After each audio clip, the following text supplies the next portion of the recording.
Speak and pause. Okay, can you hear me? Please send a few messages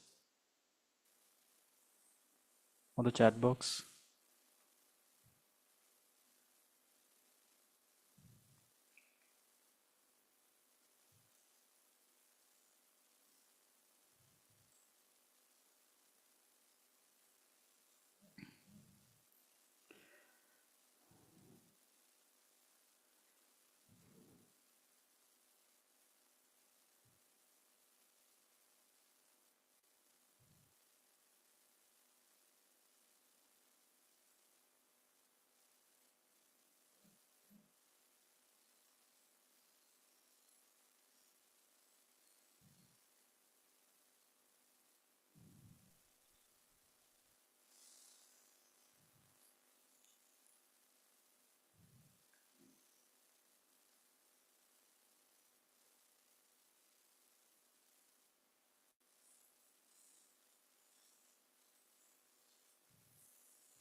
Okay, please wait. Still there are students joining in.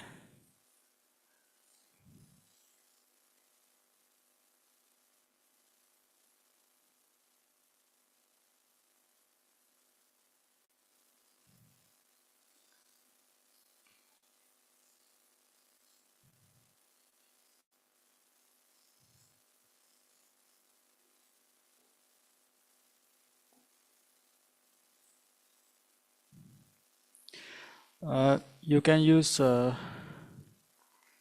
either Zoom or the YouTube Live.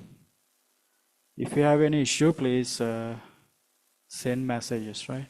Use the chat box.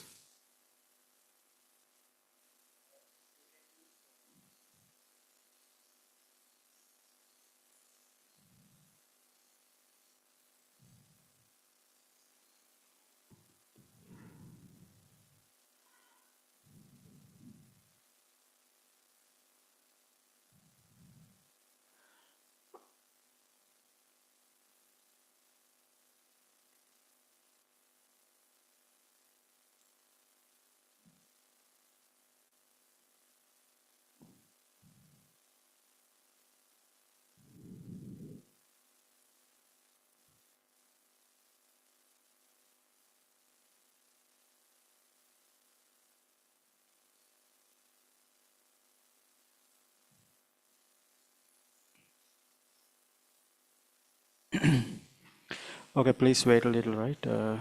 Till others join.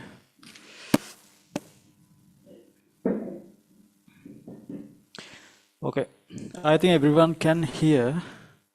If someone has an issue, please send a message.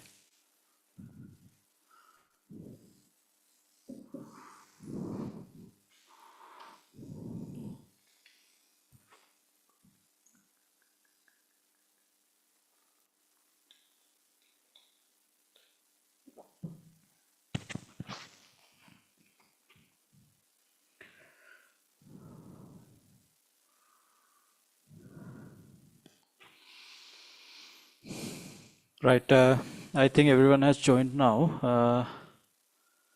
Right. So at the last session, we discussed up to optics, right? We finished up to optics. So today, we'll start from heat.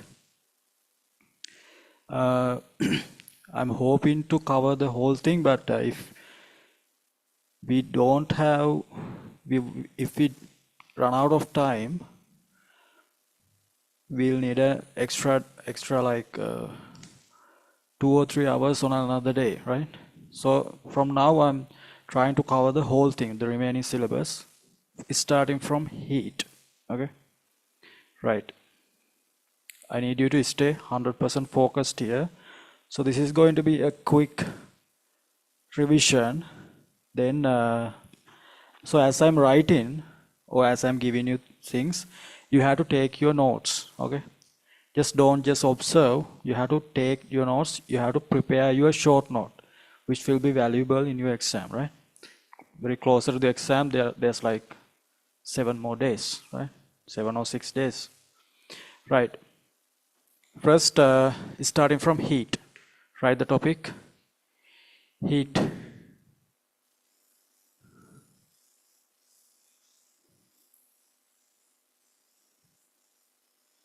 Right? Okay. So in heat, first we have thermometry. Thermometry means how to measure the heat. Not heat, I mean measure the temperature actually. That is what we are basically doing, right? In thermometry. Metry means measure. So basically we are talking about a mercury glass thermometers. Then there are constant pressure thermometers, thermocouples, those stuff. I'll explain those theories using a mercury bulb thermometer. So it is like this. You can draw this with me, okay? Don't just wait. So you know that this is usually calibrated in centigrades. And the another thing is 1 centigrade is equal to 1 Kelvin, right? Increase. These are not equal temperatures, but increase of, that's why it is delta theta. Increase of 1 centigrade means equal to increase of 1 Kelvin. So both are same. Temperature values are not same. Increase or decrease is same, right? Okay. So another thing you have to know is, usually in MCQs they ask about sensitivity and accuracy. Sensitivity and accuracy, right? So when it comes to sensitivity, what is sensitivity means? Sensitivity of a measuring instrument is, so not a measuring instrument, let's say just a person. So if I'm a sensitive person, very sensitive person, for an external something, let's say something happened, someone is called me or something, then if I react too much onto that, then so that means that I'm a very sensitive person, right? If the response is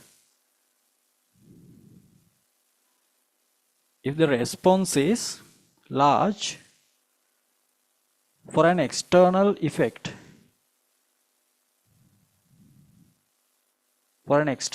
we call that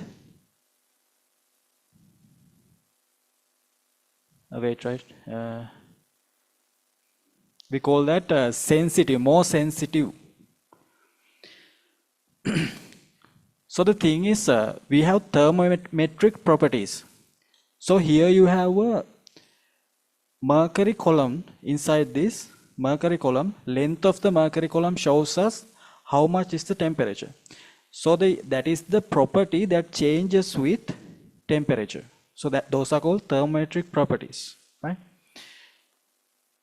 So if the mercury, let's say this is increased by 1 centigrade, there's a thermometer that 1 centigrade is shown by this much of a length, and another thermometer that is shown by this much of a length. We say that this has higher sensitivity, because the response is larger for this one.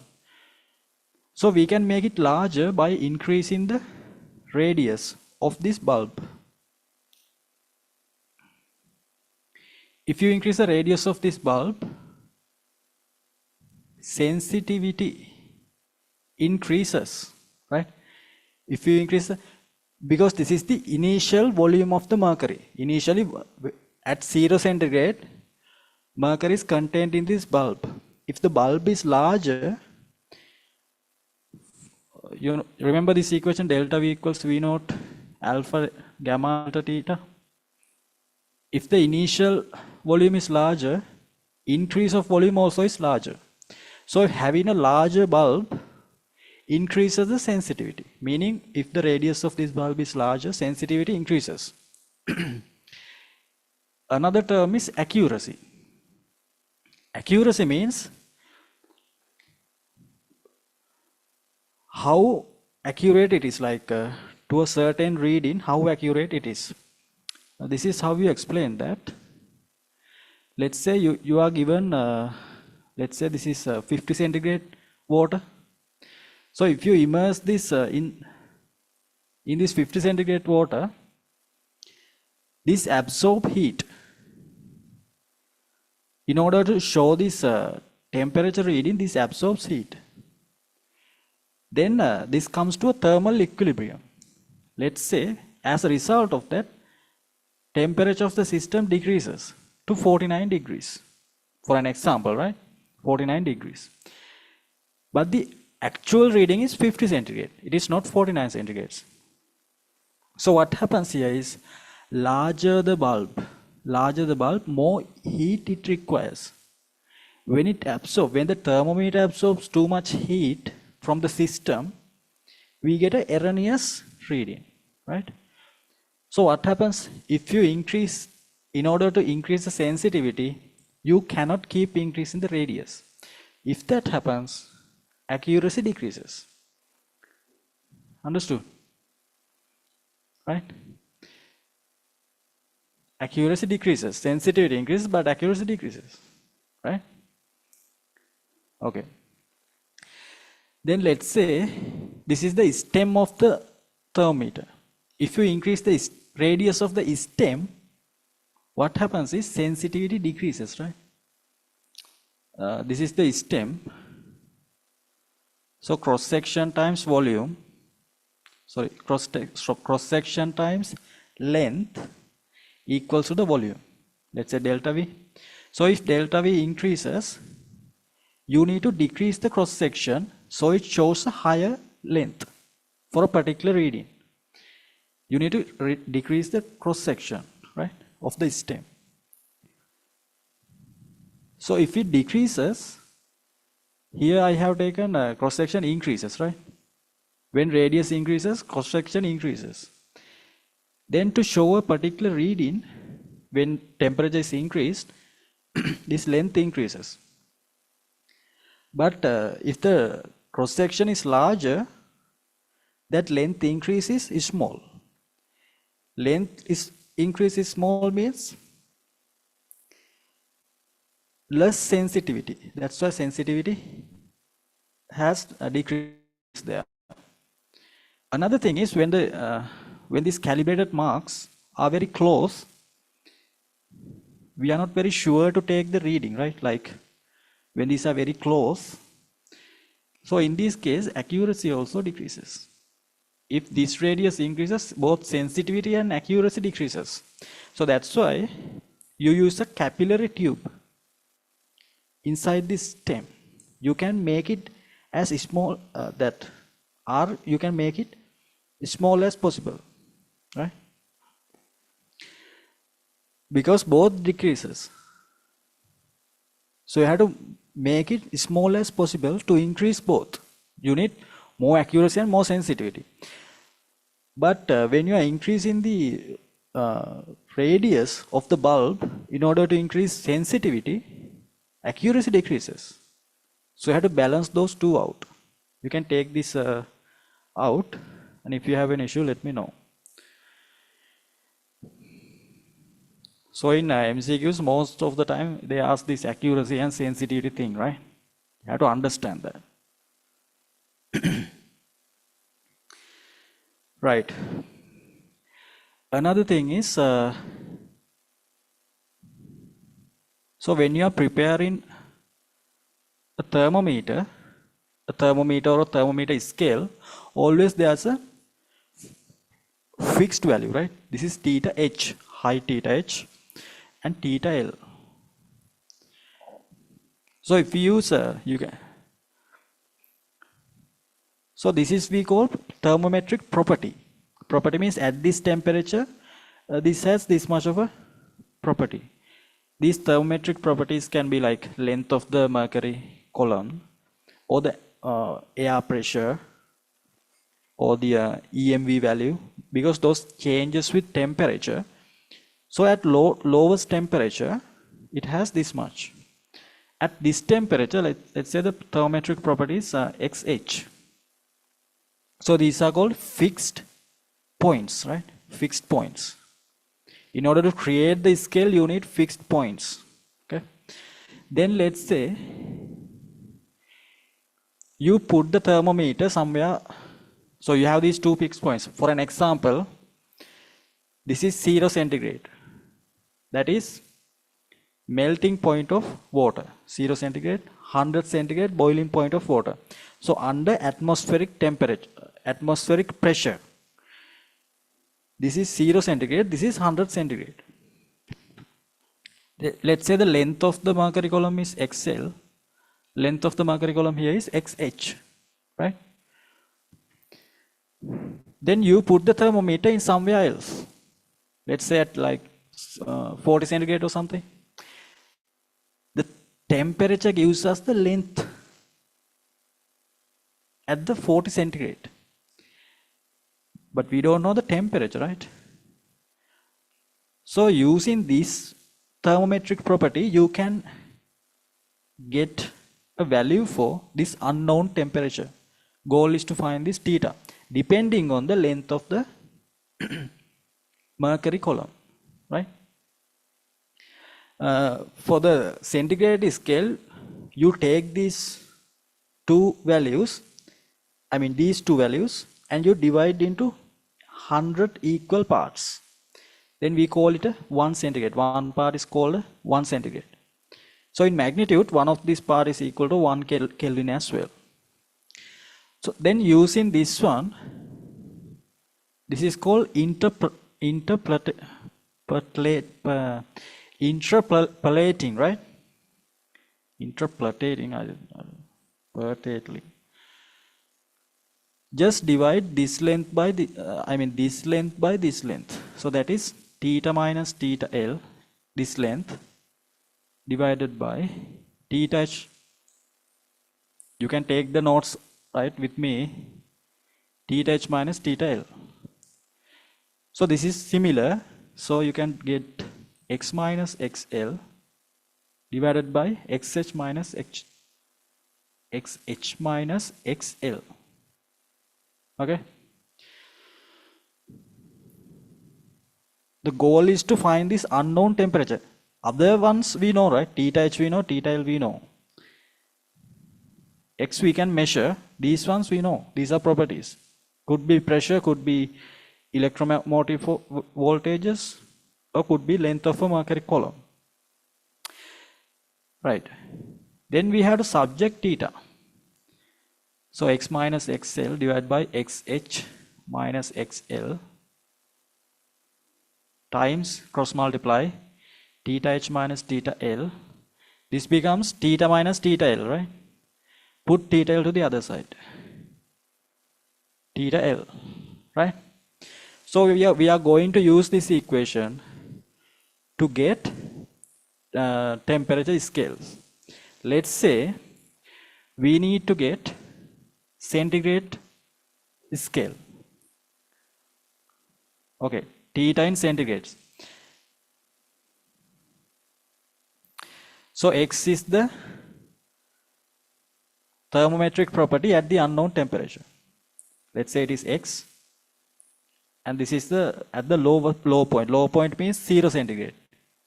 Length at high minus xl.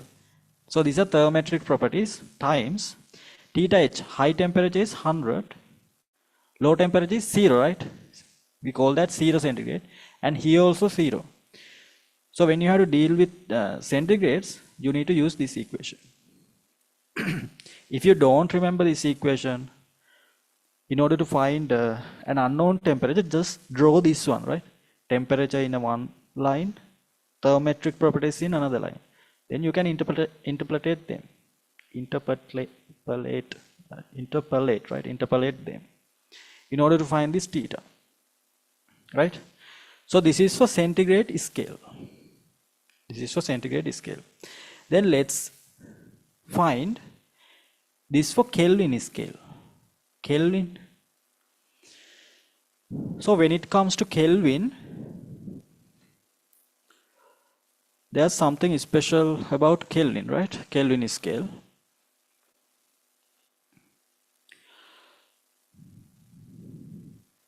So let's say this line shows the Kelvin scale. Okay, this line Kelvin scale. There's something called absolute zero. There are no negative Kelvin temperatures, right? The lowest temperature possible under any circumstances is zero Kelvin, right? There are no negative values, so that is why it is called absolute zero. Then we can think about 0 centigrade is somewhere here. You can draw this with me. Then for 0 centigrade, it is 273.15 Kelvin for 0 centigrade. There's a special temperature we call that triple point. That is 0.01 centigrade. This is called triple point. So you have to just add 373.15 to get the in Kelvin, right? So this temperature value is 273.16 Kelvin. Then likewise, here you can have 100 centigrades. 100 means just add this value, 373.15 Kelvin, right? So this is centigrades, this is Kelvin. So all we did is just for any temperature of in centigrades, we just add 273.15 number in order to convert that into a Kelvin, right? That's what we did, right? This triple point is important, right? Triple point. Please take notes with me, right? Triple point. If you have an issue, let me know.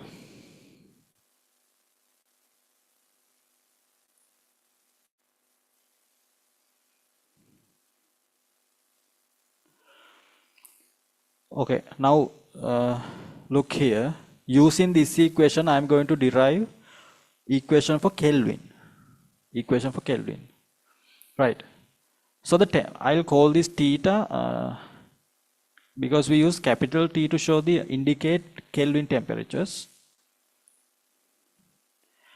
So the low value, another thing is at absolute zero, any thermometric property is zero, right? Length, it doesn't matter, length, pressure, anything, everything becomes zero at absolute temperature. I mean absolute zero. So these XL values become zero. Here for the H value, we use the triple point. So the equation is XL becomes zero. For the high value, it is triple point, XTRI, triple, and X times low temperature is zero, and theta H, this is the temperature at triple point. Triple point temperature means 273.16. 273.16. So that is the temperature at triple point, right? Okay.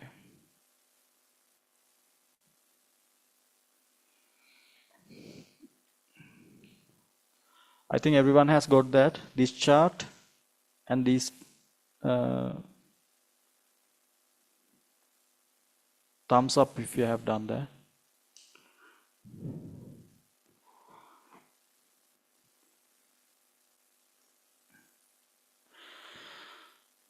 Right. So those are the basics of regarding thermometers. Okay. Regarding thermometers. Then write zeroth law. Zeroth law.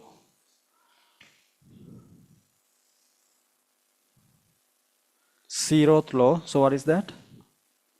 I'll quickly remind you that if there are two systems and they are in thermal equilibrium, A and B are in thermal equilibrium, and B and C also is in thermal equilibrium.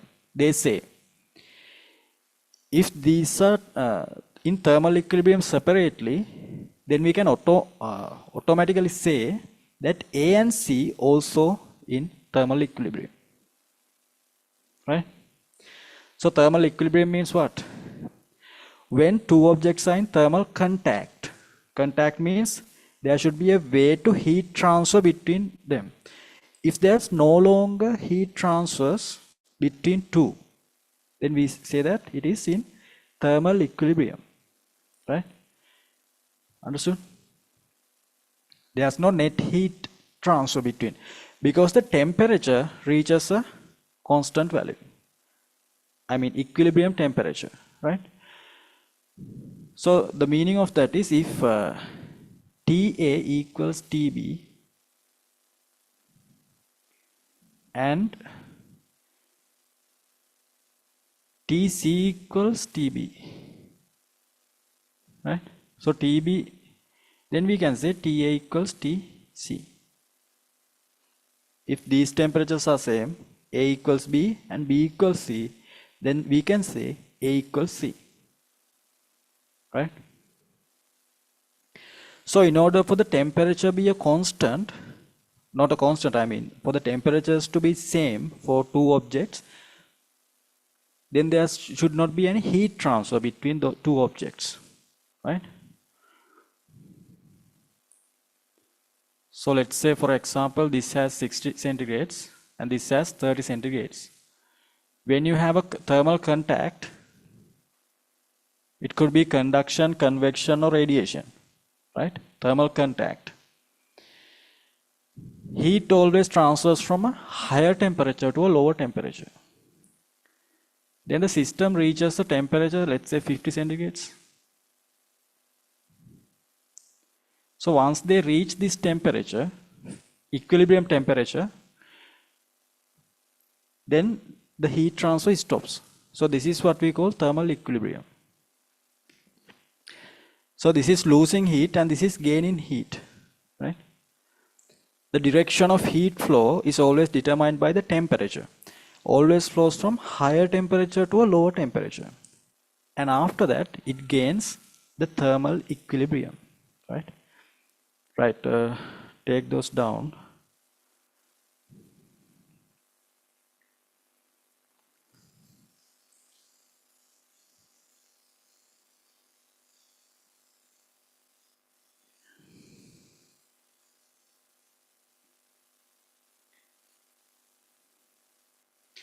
Right. Then write the topic thermal expansion. Thermal expansion. Right. So when you provide heat to a system, it expands, right? So if it loses heat, normally it contracts. So that happens. Either a system expands or contracts depending on whether the heat flows into the system or out of the system. Let's say, draw this with me, okay? You have a rod, its length is simple L. When the temperature is increased by delta theta to this direction, its length increases and it gains a new length L1.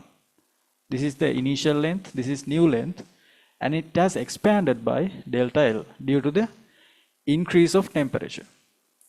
So when the temperature decreases, it has to contract, right?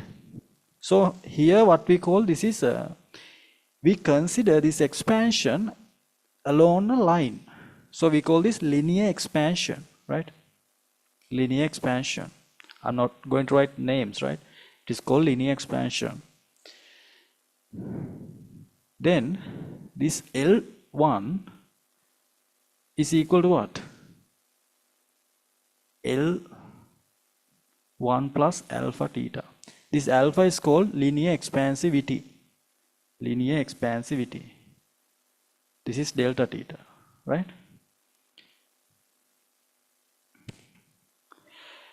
Then let's say you have an object and you consider the cross section of that object, right? Let's say you have an object like this, then you consider cross section. If you consider alone a cross section, that cross section also expands. Then if the new area is A and the initial, let's say A1, initial area is A, then we can say 1 plus beta delta theta. So this is called beta. This is area expansivity. So if we consider the volume of the object, then the volume also expands. For that we can call V1 equals V1 plus gamma delta theta. This is called volume expansivity. Gamma is called volume expansivity. Right. So by simplifying this, you can derive that this beta should be 2 times alpha. Area expansivity is 2 times, this is approximately, right? You can use that directly in equations, but this is approximation. Area expansivity is 2 times linear expansivity, right? 2 times linear expansivity. Then volume expansivity is 3 times linear expansivity, right? Take this down, right? Then from this one, if you take this L to this side, you can say L1 minus L, that is delta L. Delta L is equal to L alpha delta theta.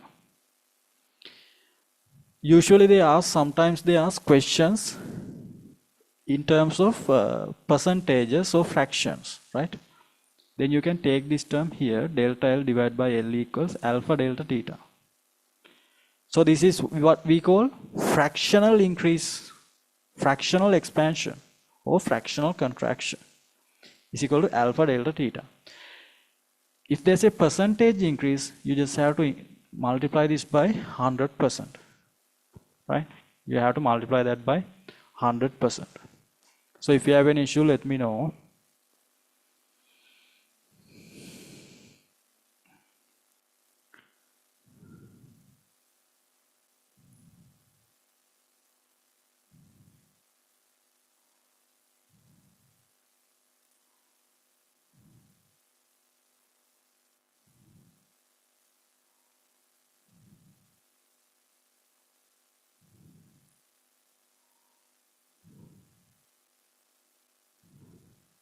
Okay.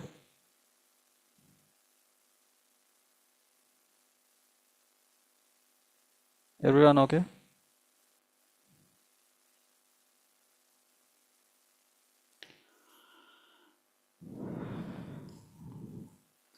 Right. So these are based on, usually we apply these to solids, right? Solids. Then we have to think about liquid expansions. So when you consider a liquid, it is always contained in a container. Almost all the time it is contained in a container, right?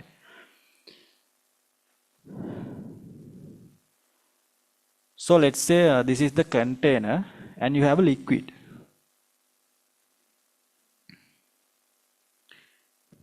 So what happens is, let's say the container temperature increased by delta theta. Container does not expand. Let's assume container does not expand. So only the liquid expands. So let's say the expansion is up to here. So this volume increases, so it expanded. So the new volume of the liquid is this much. The level, liquid level is here. But in reality, this expands, right? So this is what we call, if you assume that container does not expand, you can say that this is real expansion of the liquid. So this is the real expansion of the liquid. But in reality, what happens? Container expands. If container expands, this level drops, right? So this is the expansion of the container. Delta V container, right? So at the end, what do you see? You have seen the expansion of liquid as from here to here.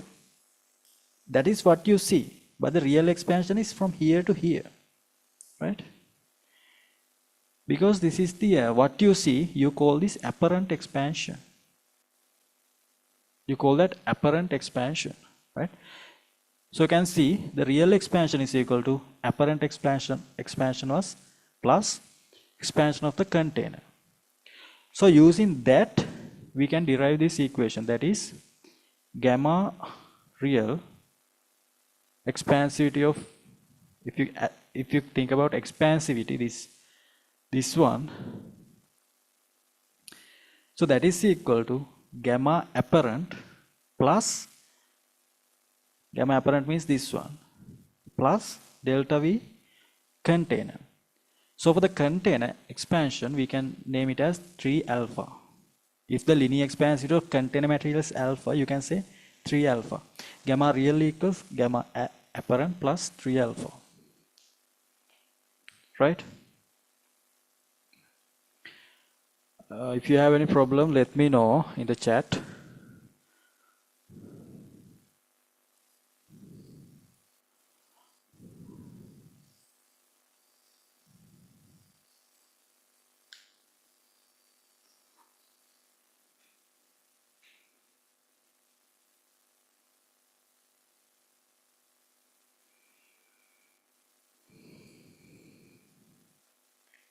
Right.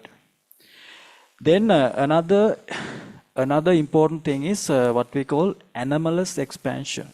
We call that anomalous expansion when we think about expansion of a liquid. Anomalous means kind of like abnormal, right? So this property only is available for a liquid like water. It has liquid in water, right? So what happens here is, so usually with the temperature, anything expands, right? When temperature increases, anything expands. But for water, what happens is from 0 to 4 centigrades, there's going to be anomalous expansion. It doesn't expand, it contracts like this. It contracts, right? After 4 centigrade, it behaves normally. You can draw this with me. So for liquid, with temperature, volume increases. But for water, within 0 to 4 centigrades, it decreases. So here you have the minimum volume of a certain water content. So this is centigrades, right? Then for, let's say this is after 0 centigrade, it is ice, right? It is ice. So you know that ice has less density. When water converts into ice, its density suddenly drops to a lower temperature, meaning it suddenly expands, meaning it increases. Let's say here. Then with temperature decreases, it contracts as usual. It contracts as usual, right? When temperature increases, volume increases. Everything behaves the same, similar, all the time. With temperature, anything expands, right?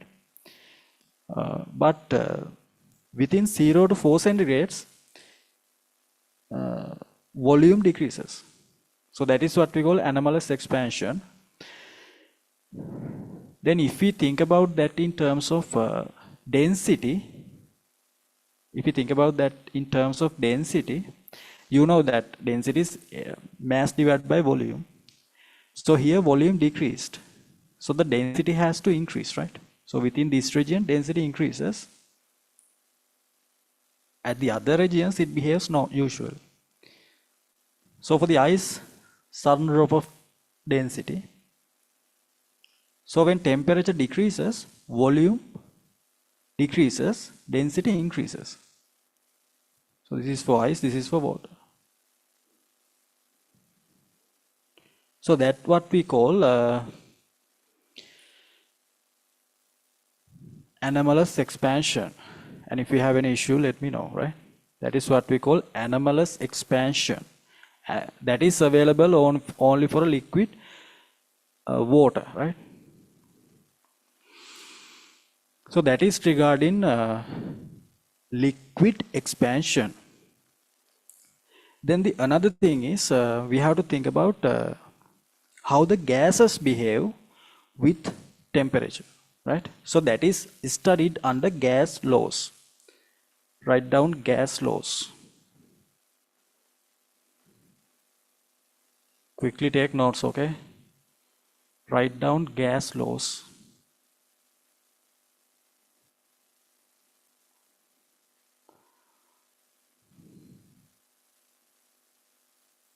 Okay.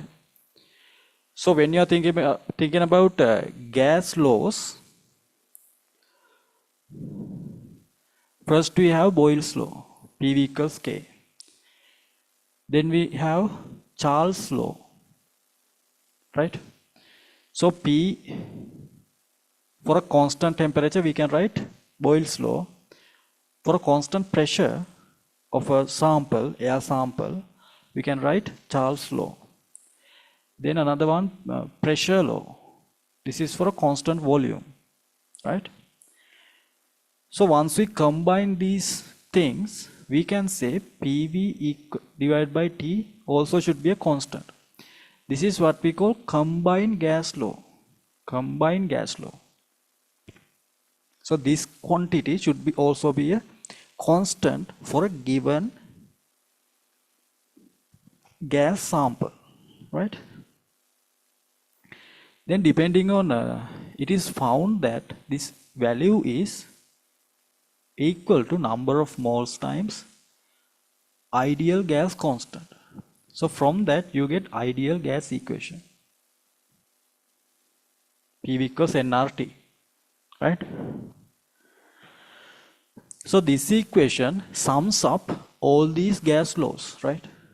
Boyle, Charles, pressure, combined gas laws under PV equals nRT, right? So if you think about for a given gas sample, let's say they have given a gas sample like 1 mole, right? At constant temperature. So this term is constant. So PV also should be constant there, right? So for Boyle's law, you can draw this graph between pressure and volume, right? PV graph. Then there's another law called Dalton's law. Dalton's pressure law, partial pressures. So if you have two ideal gases in a system, let's say A and B, total pressure of the system is equal to the partial pressure of gas A plus partial pressure of gas B, right? So the pressure caused by each gases, sum of those pressures is equal to the total pressure of the system, A plus B, right? So we call that Dalton's gas law. Not law, I mean Dalton's law.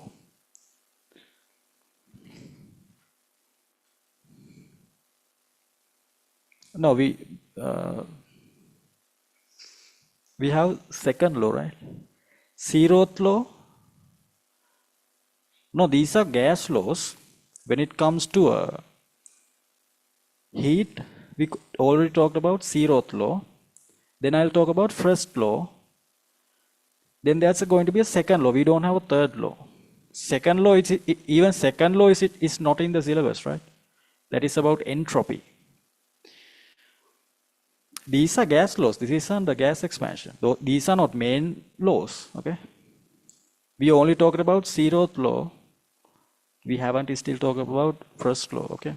You learn that in thermodynamics.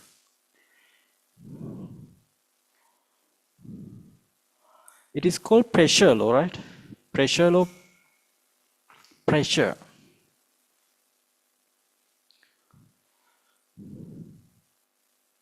P over T equals K.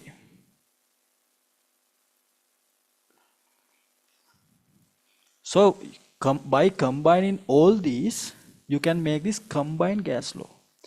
Then it is found that K is equal to NR, then you can have PV equals nRT.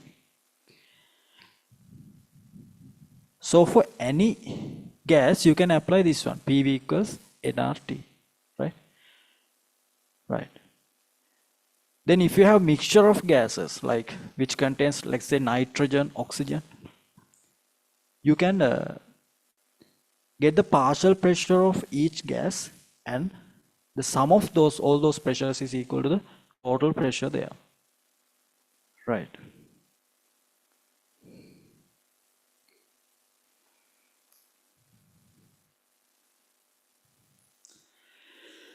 Then after this, we have kinetic theory of gases. Kinetic theory of gases means when you are thinking about microscopic properties, let's say the speed of gas molecules, right? When you're thinking about speed of gas molecules, so if you take a gas sample, right? And if you have speeds to this direction, here you have the number of gas molecules. The distribution is like this.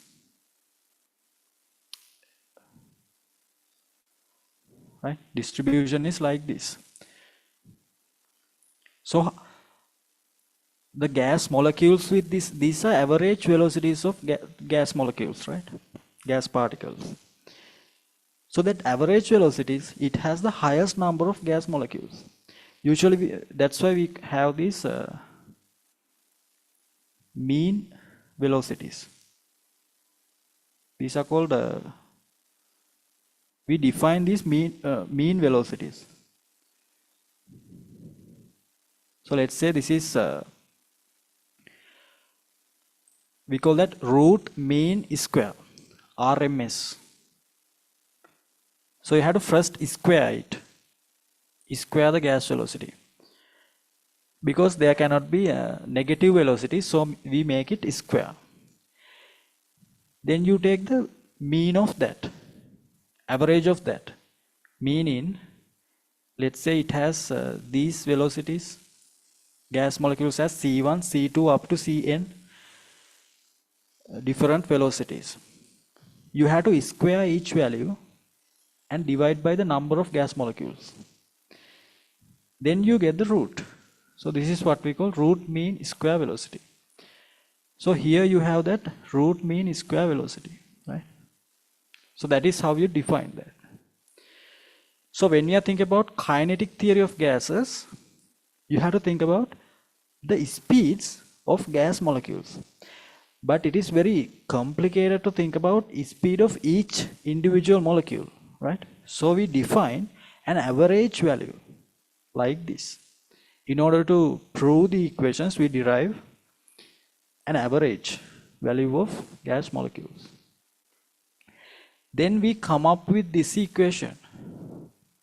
PV equals 1/3 mnc bar, c squared bar. This is mean square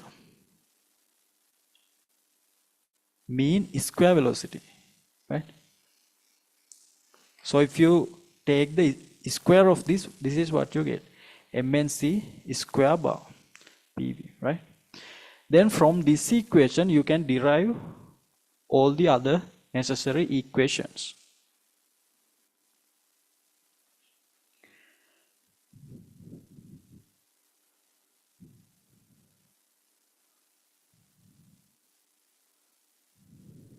Okay. So here what is this simple m? Simple M means mass of a one particle, right? One gas particle. Let's say oxygen molecule, mass of a oxygen molecule or a nitrogen molecule. This is number of molecules. Capital N is number of molecules. So if you multiply by the number of molecule, what you get is mass of the sample, mass of the gas sample, right? Then we can derive this equation.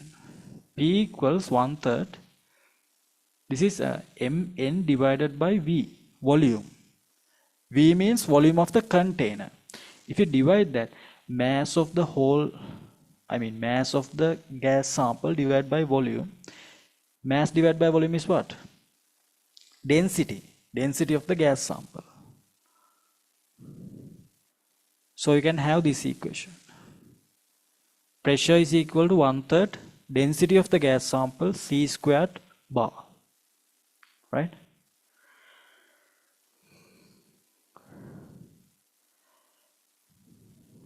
Then you know that PV also is equal to nRT as well, right? PV is also equal to nRT.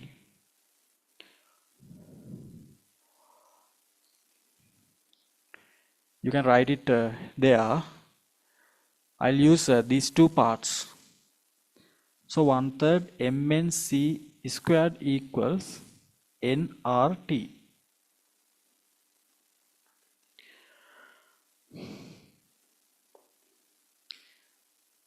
So this N, that is number of moles, right? Simple N is number of moles. You can write it as mass divided by molecular mass, meaning grams per mole is molecular mass. This is mass, right? So when you divide that, you get number of moles. nRT is equal to, this is m dash actually, mnc squared divided by 3. This mn means what? Total mass of the sample. Let's say that is m dash. M means mass of a one particle, right? Mass of a one particle, gas particle. When you multiply that by the number of particles, you get the total mass of the sample, m dash.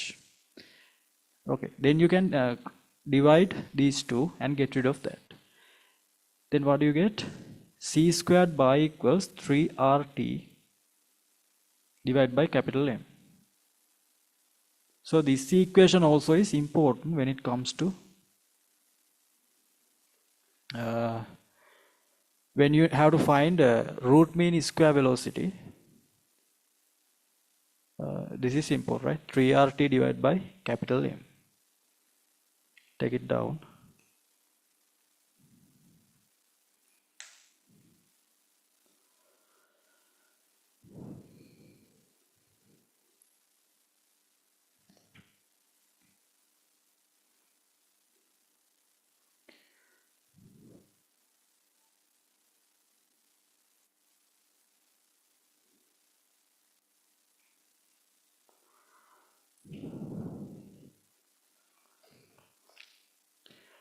Okay. Then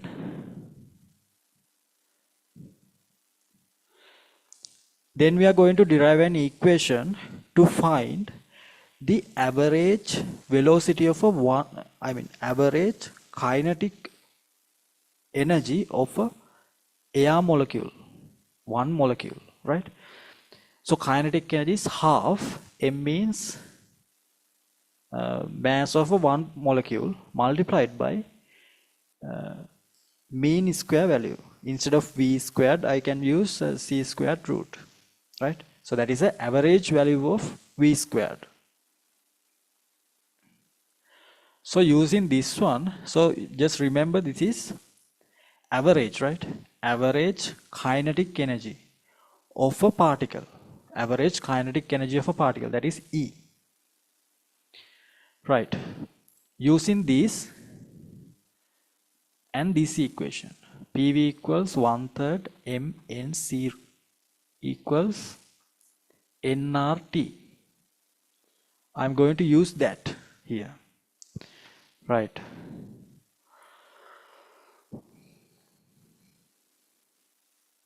So how are we going to derive that?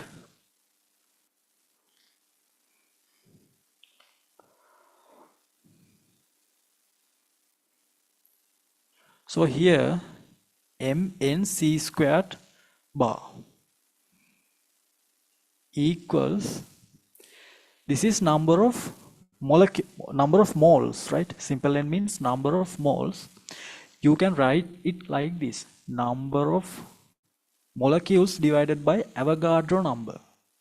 Number of molecules divided by Avogadro number. Instead of simple N, you can get this one: number of molecules divided by Avogadro number times RT, right? Then you can get rid of capital N from both sides. So using this equation, we can derive a term for mc squared bar. So that is 3RT divided by Na. Cross multiply 3RT divided by Na. Okay.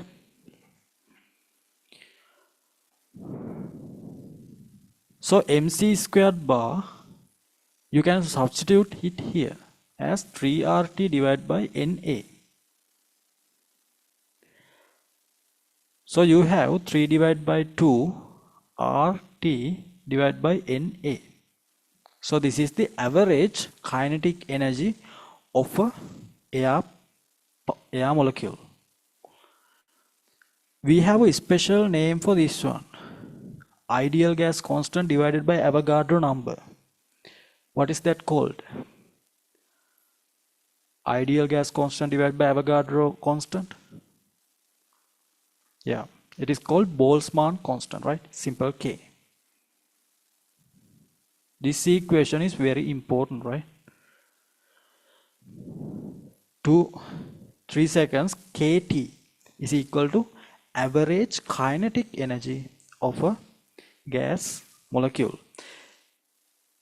You can see that average kinetic energy of a gas molecule depends only on temperature. Only on temperature, right? It doesn't even depend on anything else. Only on temperature, right? So this is very important, right? Take it down.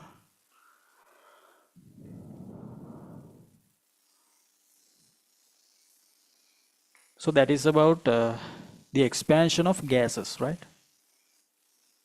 Then we have to talk about mc theta and ml, those equations, right? So that is what we call calorimetry. Calorimetry, write the name calorimetry.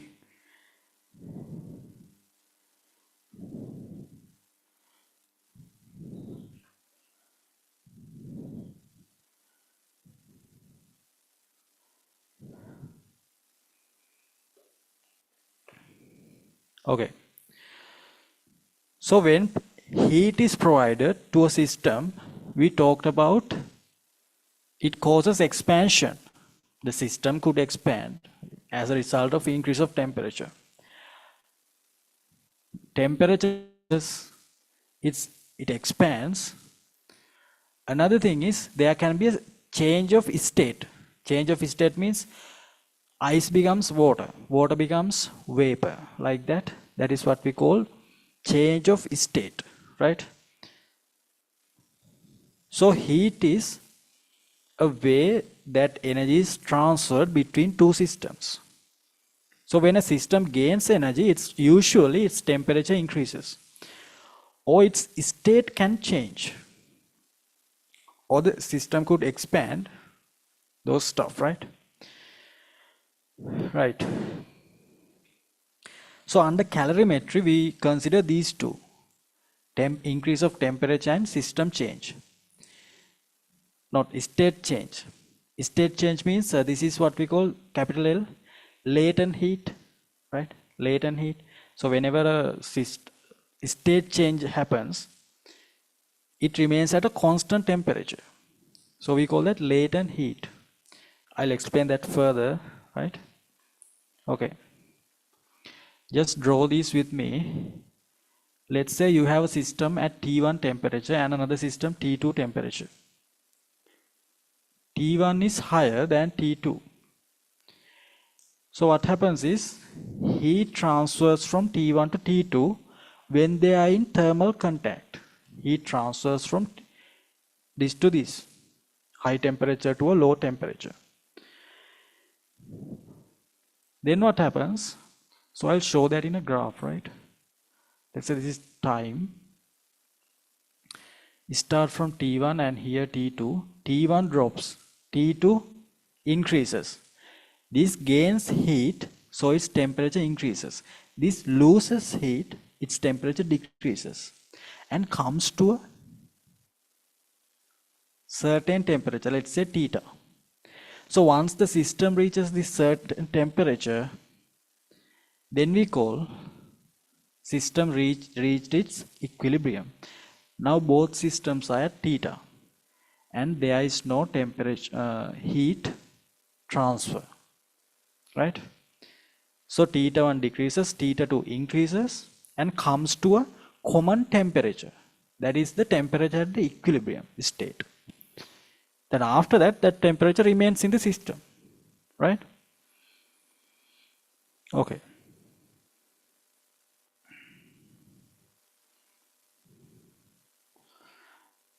Another thing is you need to be able to quantify these amounts of heats, amount of heat transfer.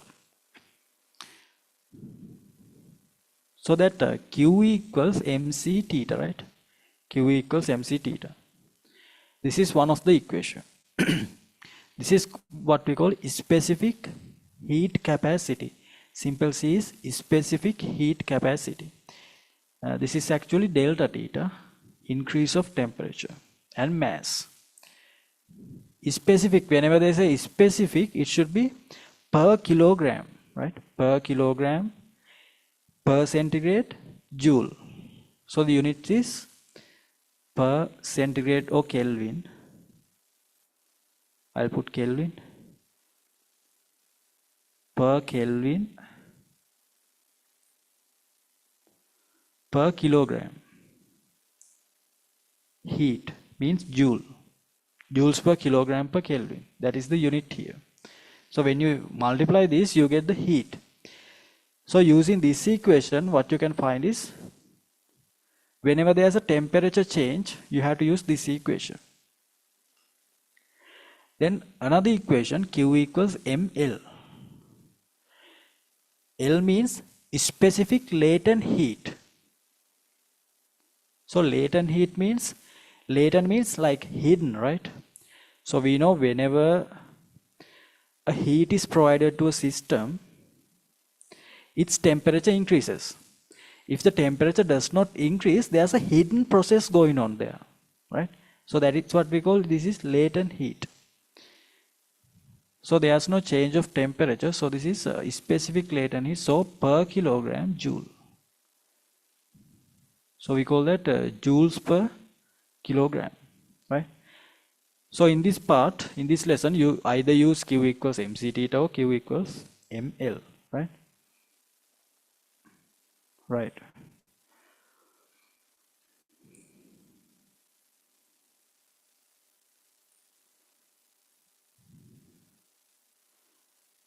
Right. Then let's think about something like ice at minus 20 centigrade, right? Minus 20 centigrade. So what should happen first to ice? So you are keep providing heat. You are heating that ice. So first, minus 20 centigrade ice has to reach 0 centigrade ice. This is completely ice, right? Minus 20 centigrade ice becomes 0 centigrade ice. That happens first. Minus 20 grade ice suddenly cannot be 0 centigrade water. It has to first reach that temperature. So those temperature, that is what we call melting point. It first has to reach the melting point. After reaching the melting point, it can have the change of state. First, its temperature has to decrease to 0 centigrade. Right? So here minus 20 centigrade ice, 0 centigrade becomes 0 centigrade ice. After that, it starts melting. So here there's both ice and water is present. Right? Here it is completely now water. See, here 0 centigrade ice, here completely 0 centigrade water. Once the whole thing becomes water, then its temperature increases. So these stuff happens in order, right? They cannot jump up. So once completely the ice is melted into water, then its temperature increases. Like this. Its temperature increases. So here it is water. So once temperature of the whole water is reached 100 centigrades. That is the boiling point of water. So the whole system has to reach 100 centigrade in order to make steam, right? Then it starts getting steam. So in this region there's both steam and water, right? Here you have 100 centigrade water only. Here you have 100 centigrade steam only. In between there's both steam and water. Still the phase is changing into steam. So another thing you have to remember that this value is larger compared to this value. Both are latent heat values, right? You apply Q equals ml to both cases. Here you apply Q equals mc theta for temperature increases. But here the latent heat of vaporization is larger for any substance, right? It is larger. Just remember that it is larger.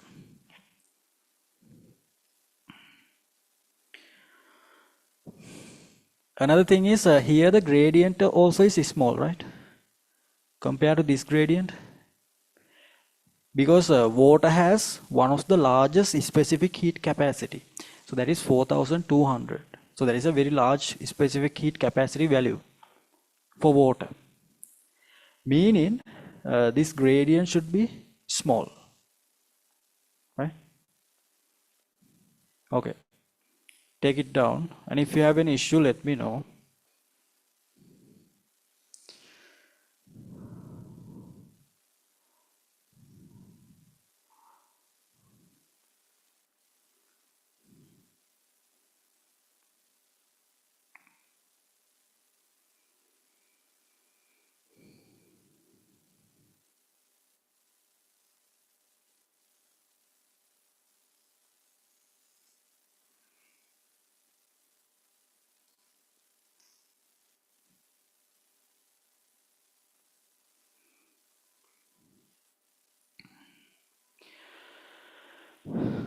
Okay, I'll discuss how to do how to use these. So you should be able to write equations depending on these thermal equilibriums, right? Let's say, just draw this with me. You have a 100 centigrade block and its mass is M1, specific heat capacity is C1. Its material, the material of that block has a specific heat capacity C1. It is heated to 100 centigrade, just a solid block, right? Then let's say you have this is water's specific heat capacity CW. and the mass of water is M2. It is at 25 centigrade and this is 100 centigrade. Right? So when you put this block here into this one, what happens is heat starts to transfer from higher temperature to a lower temperature. So the heat transferred from block is equal to heat gained by water and this, let's say this is a calorimeter or the container. Heat gained by container and the water is equal to heat given by the block, right? So first let's write, and at the end what happens, this whole system reaches a equilibrium temperature. Let's say that is theta equilibrium temperature. So this 25 centigrade increases, 100 centigrade decreases. So this could be like 40 centigrades, right? So the equation here is heat given by the block is equal to heat gained by water and the container, right?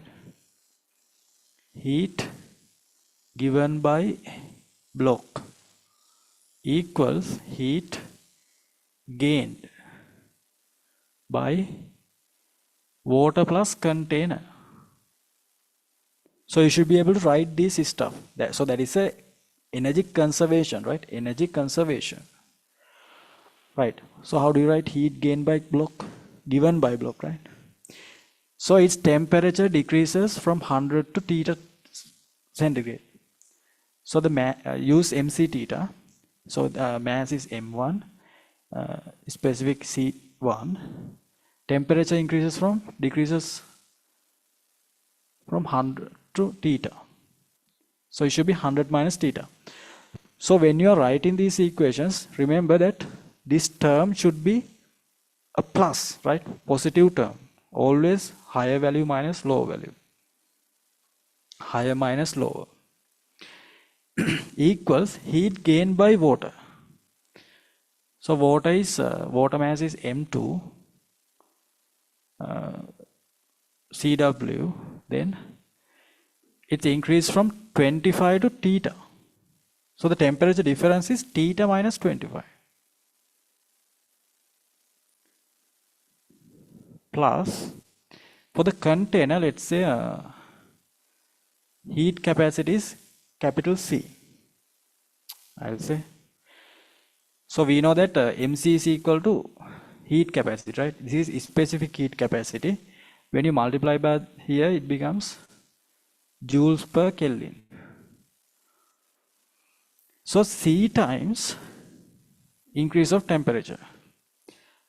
Remember that water and container are in thermal contact, right? Always. So they are always in contact. So their temperature change is always same. Its temperature also increases from 25 to theta. So higher value is theta, higher minus 25. So that is, you put C there, right? This is not specific heat capacity. This is heat capacity, right? So because it is already multiplied by simple M, so C temperature change is theta minus 25, right? So this is how you write that equation. So you should have this skill how to do a heat balance like this.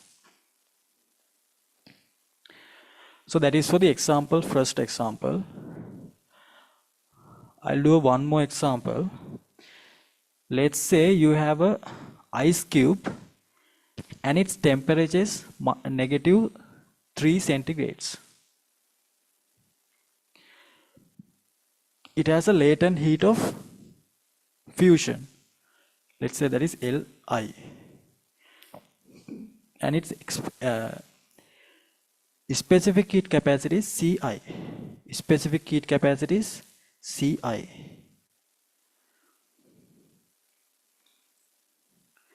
Then you put this ice cube in water. 25 centigrade water and CW, and the mass of water is M2. So let's say at the end, when you put this here, the system reaches 5 centigrades. Let's say system comes to 5 centigrades, right? So here also, when these two are in thermal contact, higher temperature is water, right? So water starts giving out heat. So heat given by water is equal to heat gained by ice. So first we'll write heat given by water. So that should be M2 CW. So it is from 25 to 5 centigrade. 25 to 5 centigrades. Then for the container, I said container has a capital C heat capacity. So for that C, 25 minus 5. C, 25 minus 5. Right. So this is the heat given by container and the water. Then that is equal to heat gained by ice. So for the ice, so when the ice gains heat, this is minus 3 centigrade, right? Before melting ice, its temperature needs to increase to 0 centigrade. Without reaching the melting point, ice does not get melt, right? First, it needs to reach the melting point. So to reach the melting point, it has to come from minus 3 to 0 centigrade. So you have to put a MC theta there. So for the ice, it is M. Let's say for the ice, it is MI, CI. Ice reaches from like this. So it is 0 minus minus 3. High temperature minus low temperature, right? Always like that.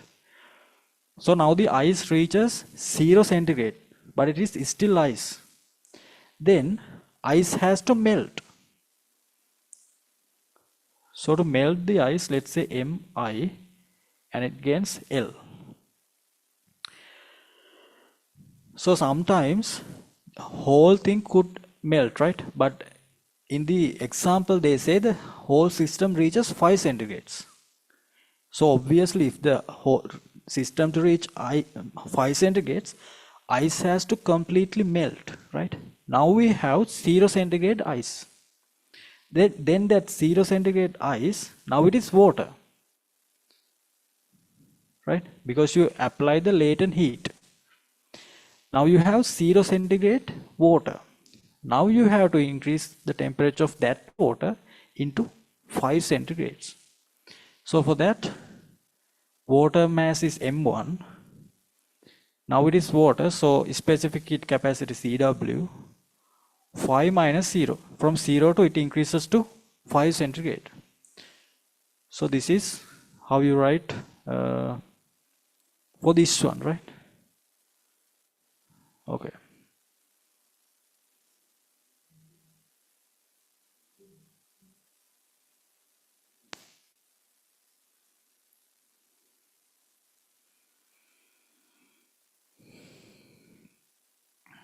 So take it down.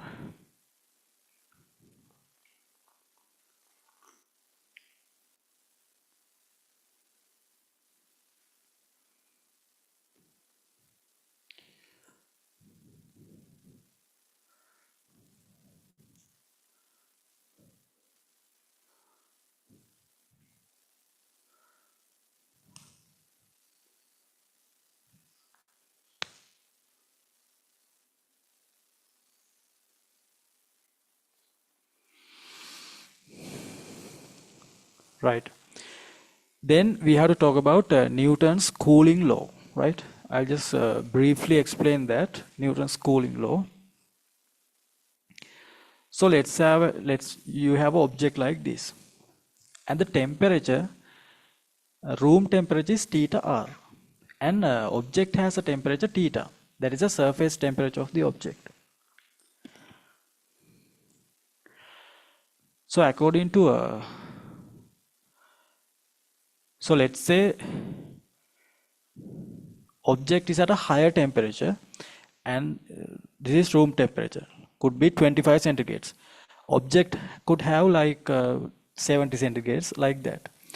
So this object starts losing heat, right? Meaning the object is cooling. So in that case, dq by dt means cooling rate. Not cooling rate, it is called a rate of losing heat, right? That is equal to Ka theta minus theta r. So in Newton's cooling law, they say the rate of heat loss is proportional to theta minus theta r. This is the excess temperature of the object, right? So higher the temperature of the object, higher the temperature of the object, higher the rate loss of rate of heat, right? If theta is higher, this dq by dt also is higher.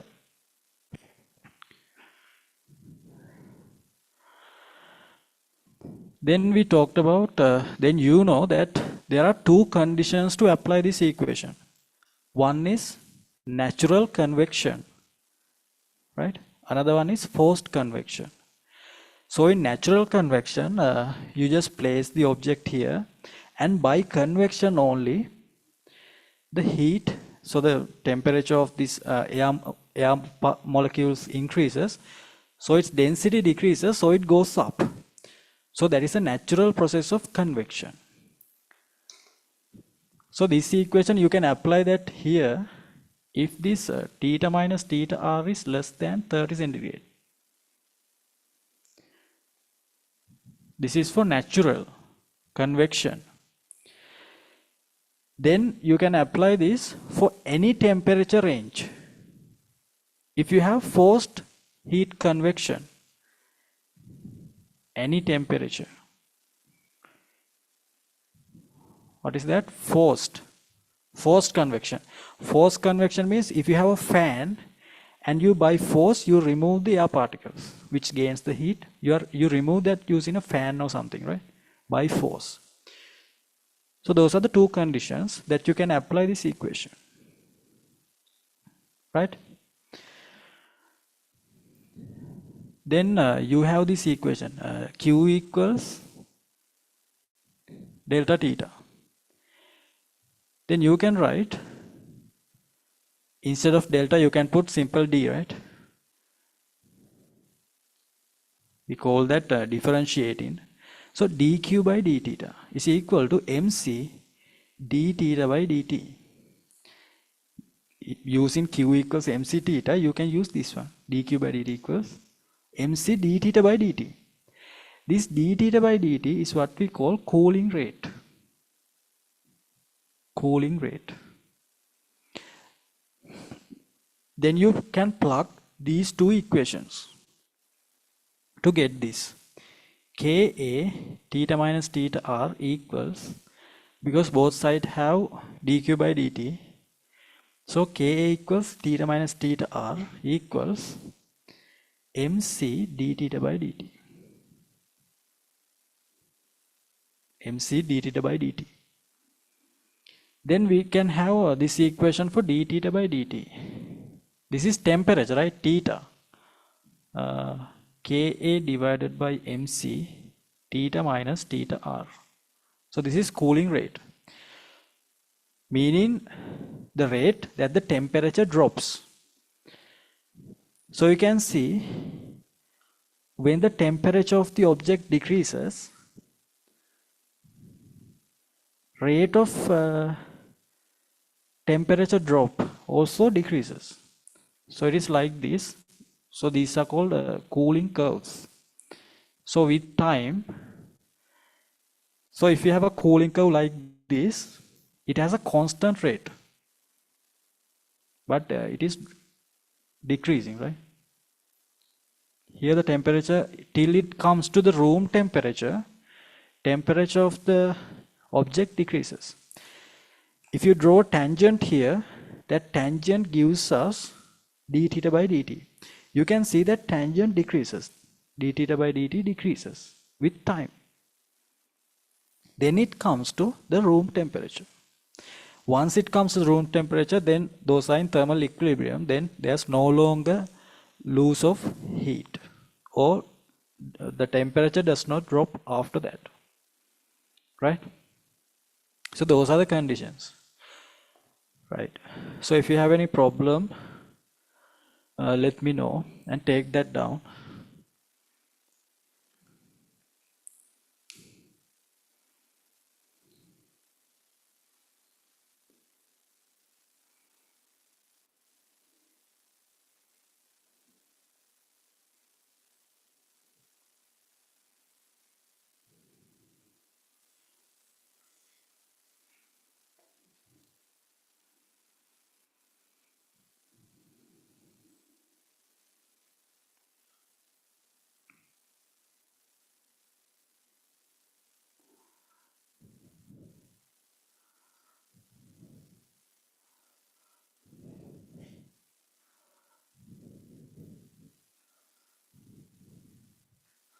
Right. Then we have to talk about humidity, right? Humidity. Write down the topic. Humidity.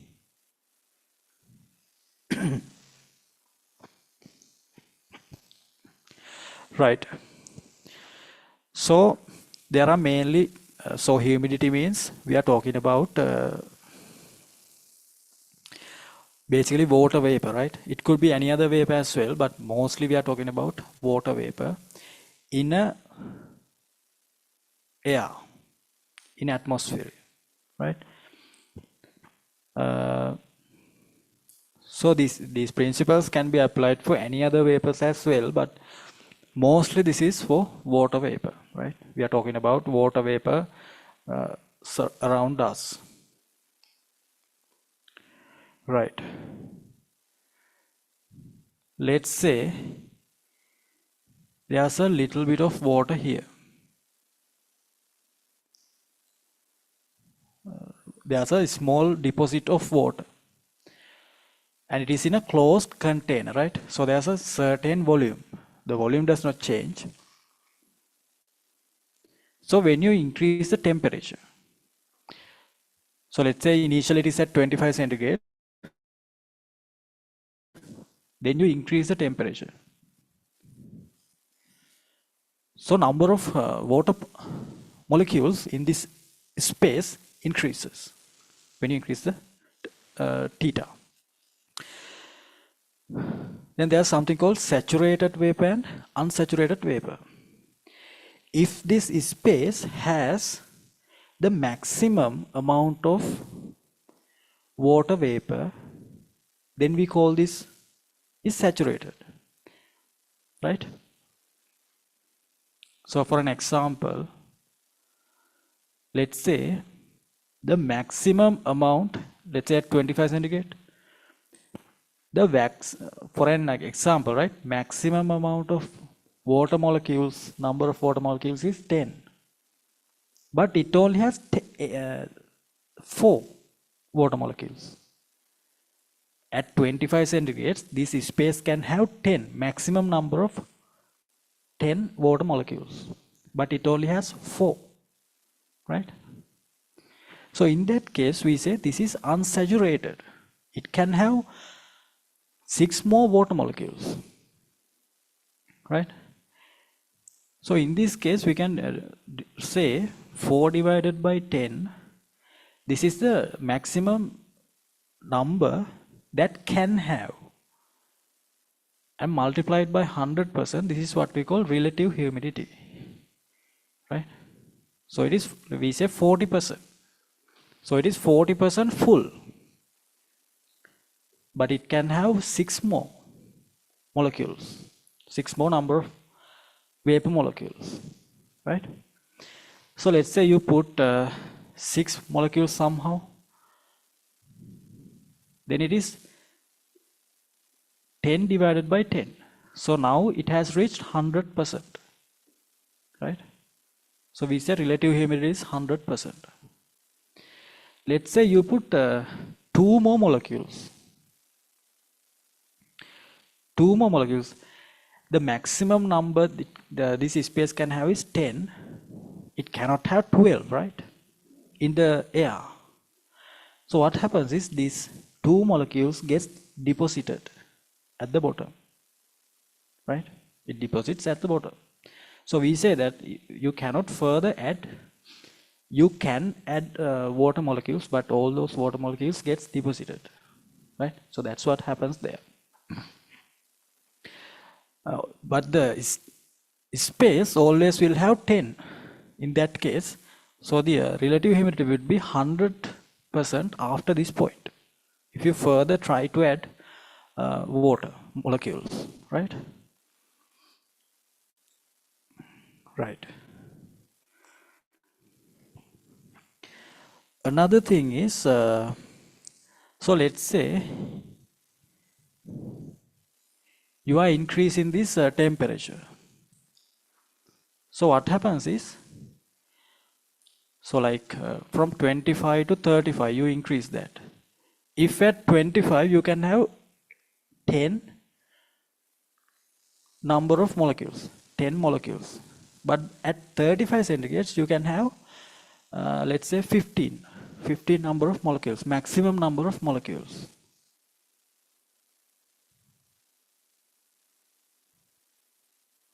No, that is for just an example, right? It is only for the example. That's why I just took 4. It is not 4 actually, it is like 4 grams. They give you that in those molecules, but for the understanding I just told it is just 4 molecules. Right. So let's say you have, so at 25 centigrades, let's say the maximum number you can have is 10 molecules. But when you increase the temperature, it can have about 15. This is just examples, right? 25 you can have 10, but 35 you can have 15 molecules. Because that air, because the temperature is higher, the air can hold more and more water molecules, right? So this maximum, what we call saturated. So the pressure caused by this increases with temperature. So this is what happens. Let's say PV. PV is vapor pressure, right? Vapor pressure. And the variation with temperature. So you keep increasing the temperature, right? So they have found this saturated water vapor with the temperature. So this range is saturated vapor. Saturated vapor pressure increases like this. It increases. And it comes to a certain value. Certain maximum value. After that, all these molecules, all these deposit condensed water is over. Everything is evaporated, right? At this temperature. After that, there is no further addition of water molecules. There is no further evaporation. Now what happens? When you keep increasing the temperature, this space becomes unsaturated. Because that space can have more water molecules, but it doesn't. There's no addition of water molecules. Everything is evaporated into there's no further addition, right? So after this, it gets unsaturated.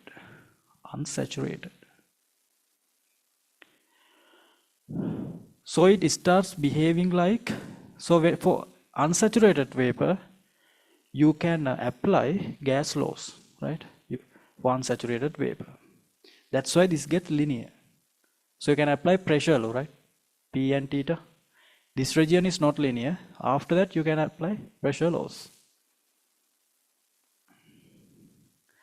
And if you extend this line to this direction, this saturated vapor pressure becomes 0 at negative 273. This is in centigrades.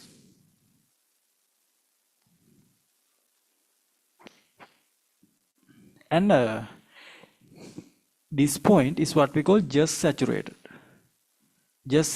point. And also this temperature is called dew point, right? uh, the temperature which starts being saturated or being unsaturated is what we call, that temperature we call dew point, right?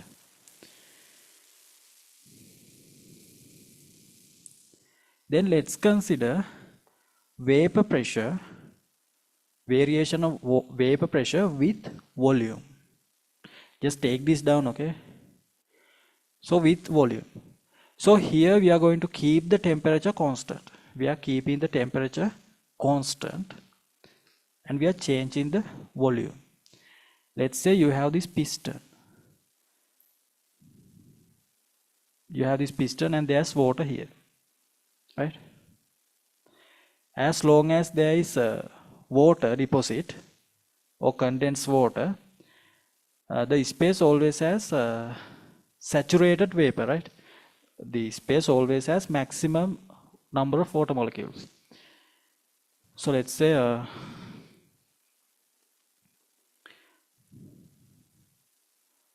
so what happens is, so you are increasing the volume, right? So I increase in the volume, then this gets saturated all the time and the temperature is constant. Let's say 25. If the temperature does not change, remember that, right? If temperature does not change, saturated vapor pressure does not change, right? If temperature does not change, saturated vapor pressure does not change. Because at a certain temperature, it has a certain saturation pressure. I'm not changing the temperature here, I'm only changing the volume. So this remains constant, right? After that, what happens is all the water is evaporated into the space. After that, there's no further addition of water, right? There's no further addition of water. So now there's a fixed amount of water vapor here and you keep increasing the volume. So what happens is, now it behaves, so there's a certain number of vapor, there's no further addition. So vapor pressure starts to drop according to Boyle's law. Now you can apply Boyle's law here. Remember that PV curve for the Boyle's law is similar to this one, right? Right? Then it begins unsaturation, right? Now the space it has more volume, but it doesn't have the maximum amount of vapor after that, right? You keep increasing the volume, so you have more and more volume, but you don't have enough water vapor. So the space becomes unsaturated. Space becomes unsaturated, right? So that's what happens there. So the graph is like this. Take it down.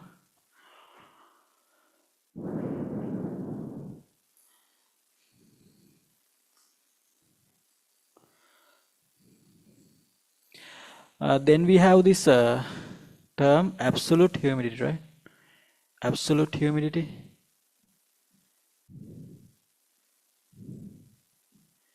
Absolute humidity means if you take a closed system or like a space, actual amount of water vapor divided by that volume. So let's say this has 4 grams of water in the space, 4 grams of water in this space, and let's say the volume is 2 cubic meters. So the absolute humidity is just 4 gram divided by 2 cubic meters, right? So that is what we call absolute humidity. But this system, I mean this space can have like 10 gram. This is for example, right? In order for the system to be saturated, this needs to have 10 grams of water, but it only has 4 grams. So this space is not saturated, it is unsaturated. Then according to that, what should be the relative humidity? you can have this as well, right? Absolute humidity.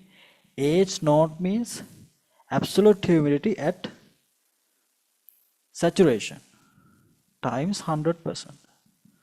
Or you can have, if you have a certain volume, you can have m divided by m naught 100%, right?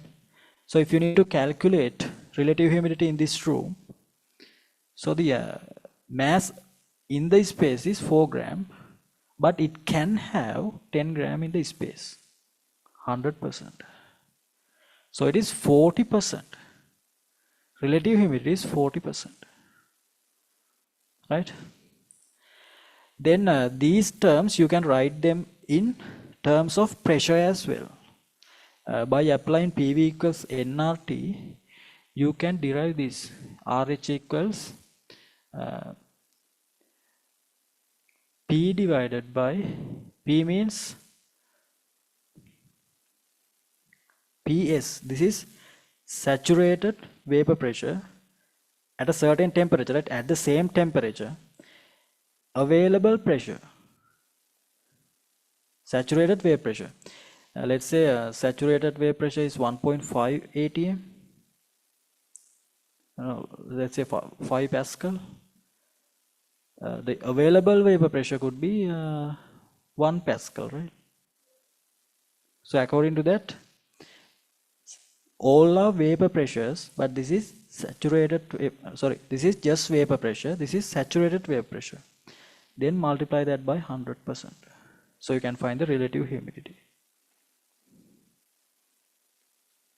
Then there's another equation for relative humidity, that is pressure at the dew point. Remember, dew point divided by pressure at the room temperature multiplied by 100%. Pressure at dew point divided by pressure at room temperature multiplied by 100%. So you know that dew point is lower value. So in a room, dew point is a lower value, right? If it is unsaturated, if the room is given unsaturated, like for an example, let's say this room has 4 grams of water, but it can have 10 grams in the space. So obviously the room is unsaturated, right? And let's say the room is at 25 centigrades, right? But this room can be made saturated by decreasing the temperature. Let's say you have to decrease the temperature to 18 centigrades. So the room now, because the temperature has decreased, the room now only can hold, maximum amount that the room can hold is 4 grams. It cannot hold 10 grams. No, it only can have 4 grams of vapor. What's that mean? You needed to lower the temperature. So that is what we call, this is what we call dew point. So if the room is at the certain temperature, room is not saturated. It is not saturated. The dew point is a lower value, right? So vapor pressure PD divided by PR. So you can write PD means vapor pressure, saturated vapor pressure at dew point divided by saturated vapor pressure at room temperature. Both are saturated vapor pressures, right? Saturated vapor pressure at dew point divided by saturated vapor pressure at room temperature. Here it is saturated vapor pressure at a certain temperature, right? Both terms are at a constant temperature. Let's say if it is 25, it is 25, both. Pressure, vapor pressure at 25 divided by saturated vapor pressure at 25 times 100%.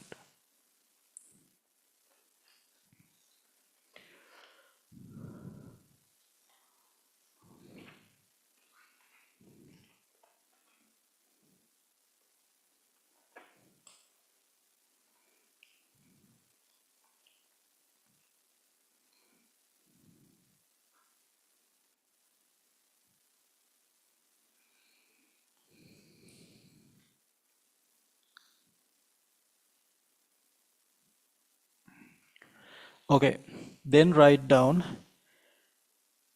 the topic, main topic, thermodynamics.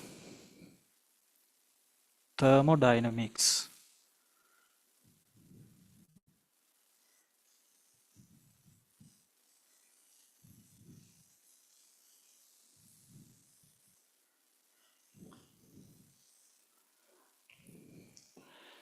So this is the first law, right? So you learn the first law in thermodynamics. So the second law is entropy. That is not in the syllabus, right? It is, I think in chemistry you learn that briefly about entropy, but that is just a brief explanation of that. So that is the second law. It is not in the physics syllabus, right? So you only have up to first law in physics. So this is what they say in the first law. So when you provide heat, delta Q, its temperature increases. Temperature is when temperature increase is always as an indication of internal energy. It is written as an increase of internal energy. And the another thing is, if it is a gas system of gas, like a balloon, it has a significant increase of volume, right? If it is like a piston or something. So when volume increases, the system does work as well, right?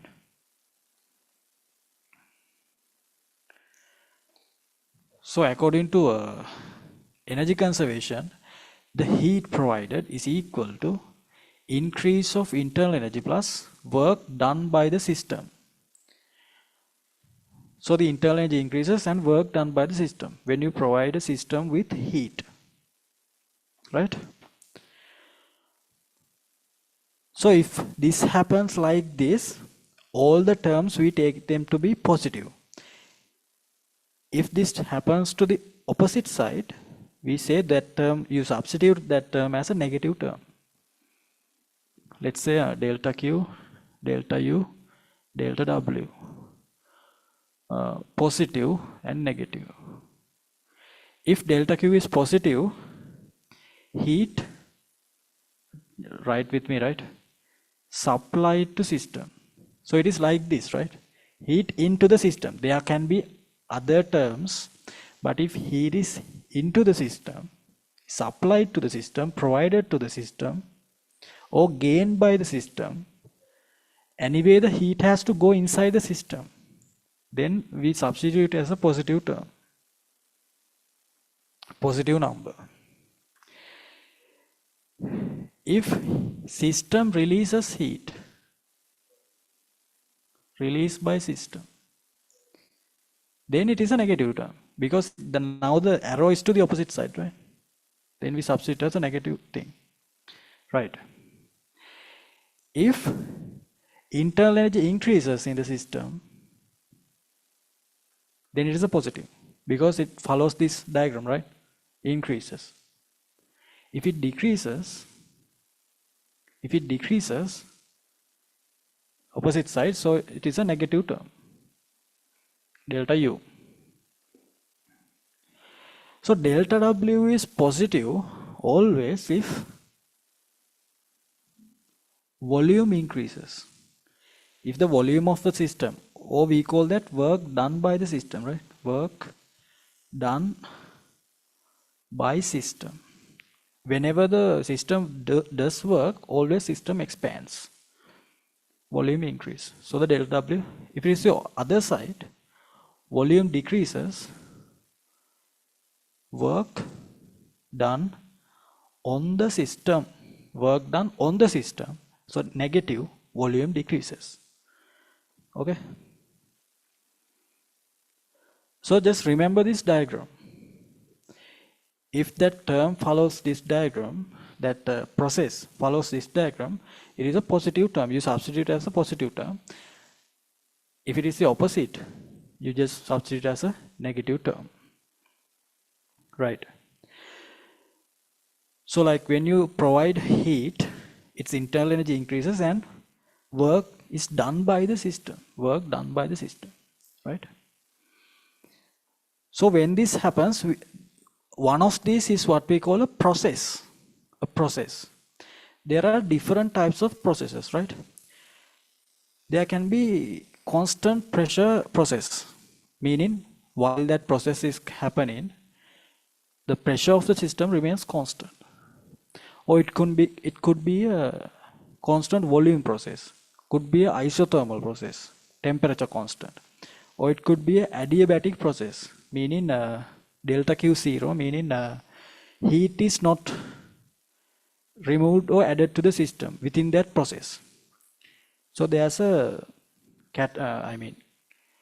range of, so you based on the property of that process, you categorize these processes, right? If we have taken this down, now observe this. Let's say constant pressure. If you show this in a PV diagram, constant pressure means with volume, pressure remains constant. So for a constant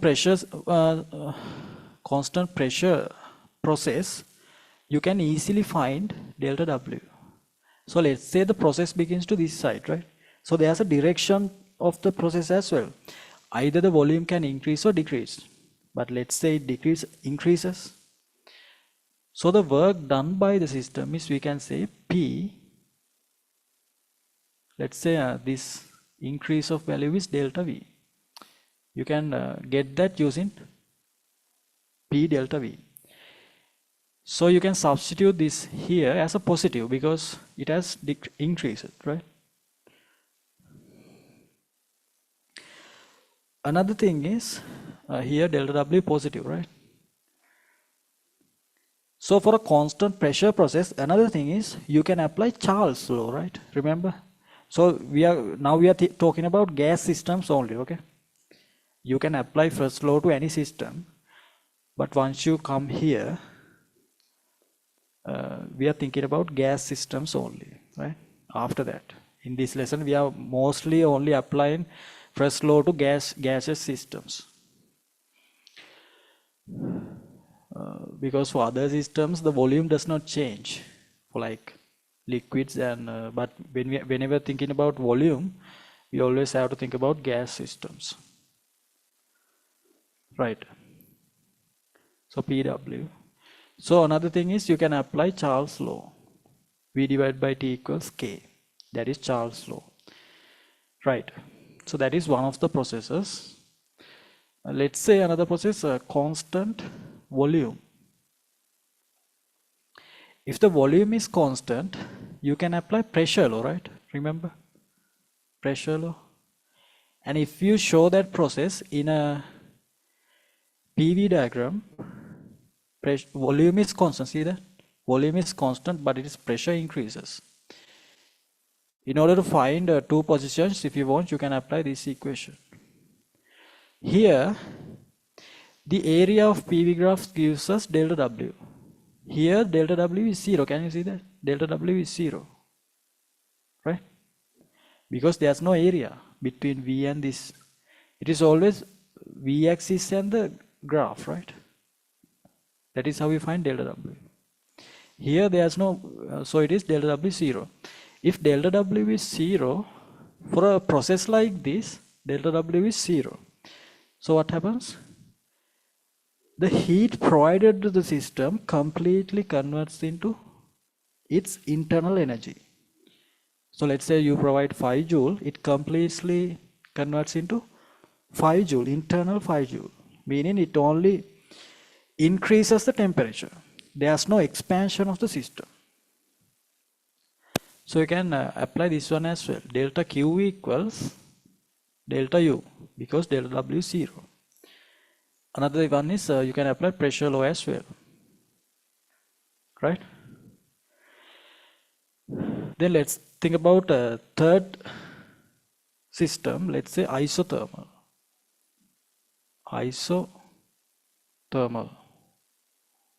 Isothermal means temperature constant, right?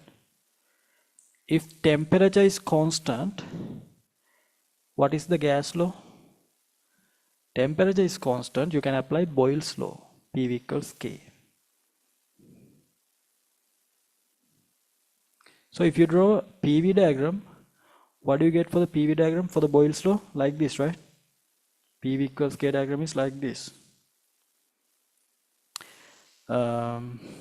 Isothermal means delta U 0.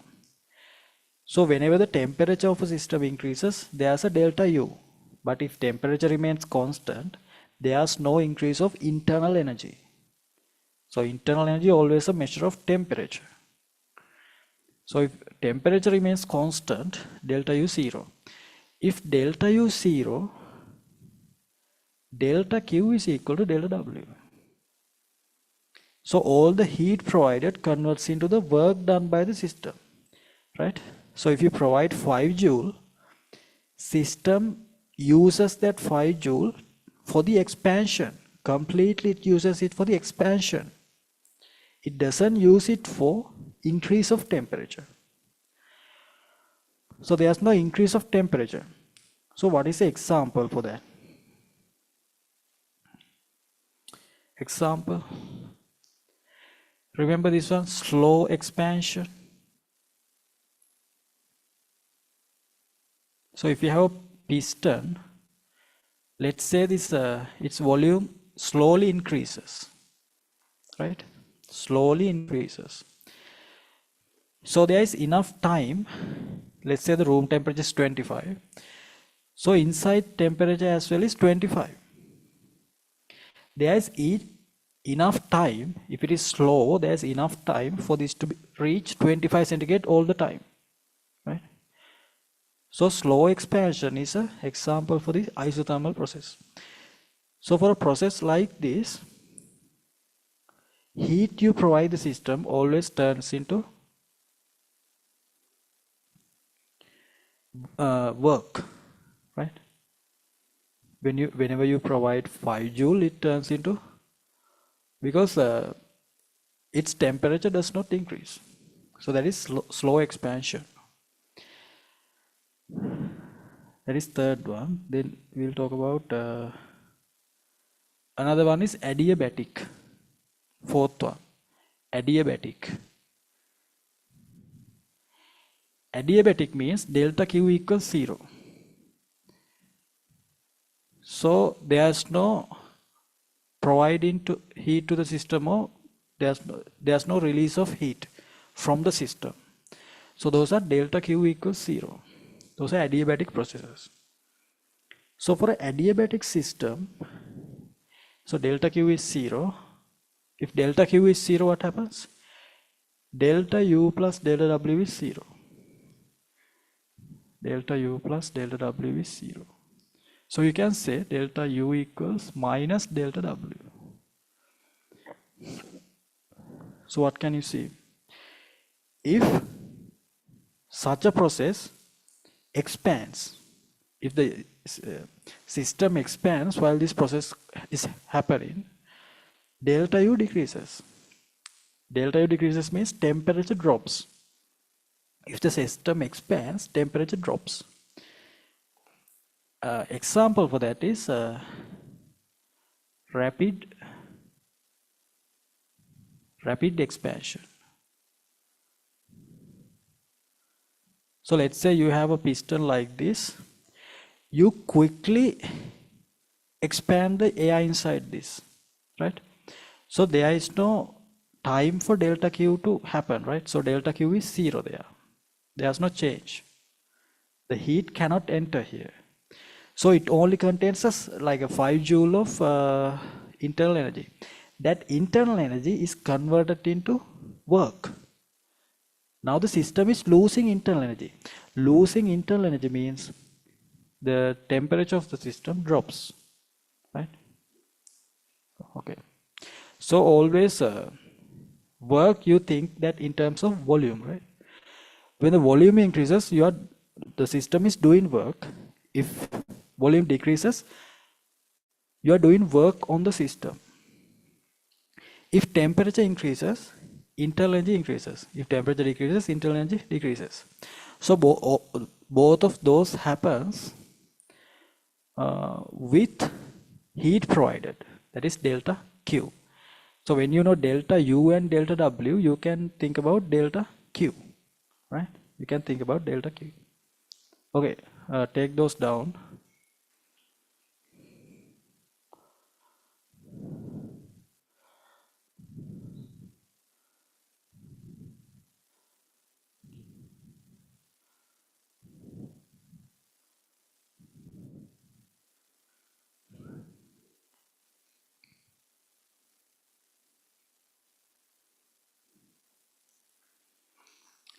Then another type of process, we call that cyclic process, right? So in a cyclic process, the system has to come to the initial state. Let's say like this. You can show that in a PV diagram. If the system comes from here to here, it reaches the initial position, right? So such a process is called cyclic process. Can you see that its temperature, this one point, one of these points shows the temperature, right? There's a certain PV value. If you think about PV equals nRT, so for that PV value, there's a certain temperature. So if in a cyclic process, it reaches the initial temperature. If it reaches the initial temperature, so delta U is 0 for a cyclic process, right? Another thing is, so you can see this cyclic process is anti-clockwise, right? Counterclockwise. For a counterclockwise process, this delta W is negative. Delta W is, in a cyclic process, delta W is given by the area of that graph, right, inside there. If it is clockwise, delta W is positive, okay? So you can see delta Q is equal to delta W for a cyclic process, because delta U is 0. Delta Q is equal to delta W. So if delta W is positive, delta Q also is positive, right? So depending on this graph, you can see, you can check whether the heat is released from the system or heat is gained by the system, right? Take it down. So that is cyclic processes, I mean thermodynamics, right?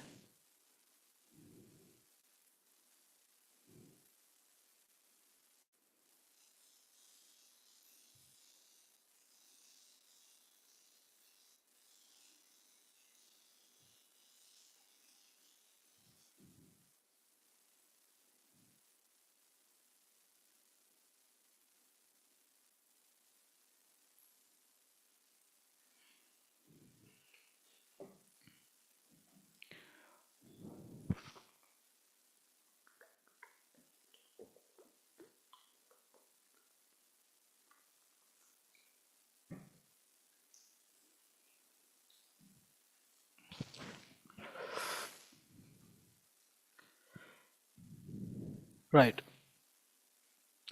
So that's about thermodynamics, right? Then we'll move on to heat conduction. Write down heat conduction.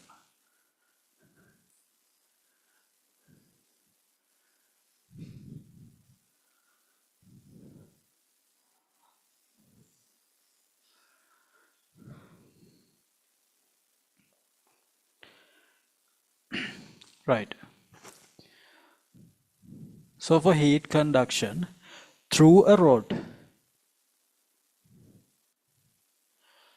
and around the rod, you have to heat insulate it like this. And once it reaches a steady state, let's say this is capital A and the length is simple L. When it reaches the steady state, you can have the temperature profile. Let's say this is theta 1 and this is theta 2. If theta 1 is higher, heat flows to this side, right? and here you have theta 1, then you have theta 2, low temperature. So along the rod, you have a temperature gradient like this,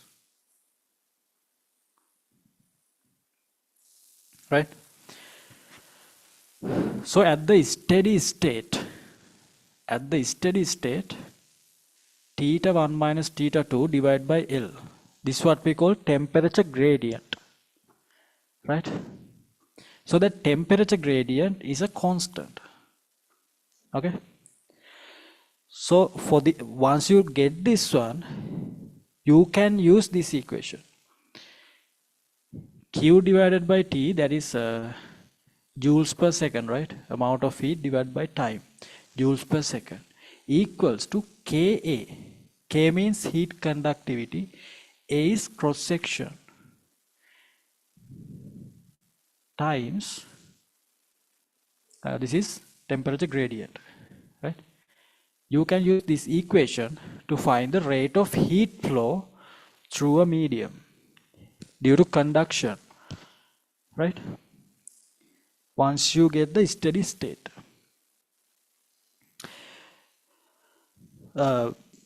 Before reaching the steady state, there's an unsteady state, right? So at that case, you have the graph like this.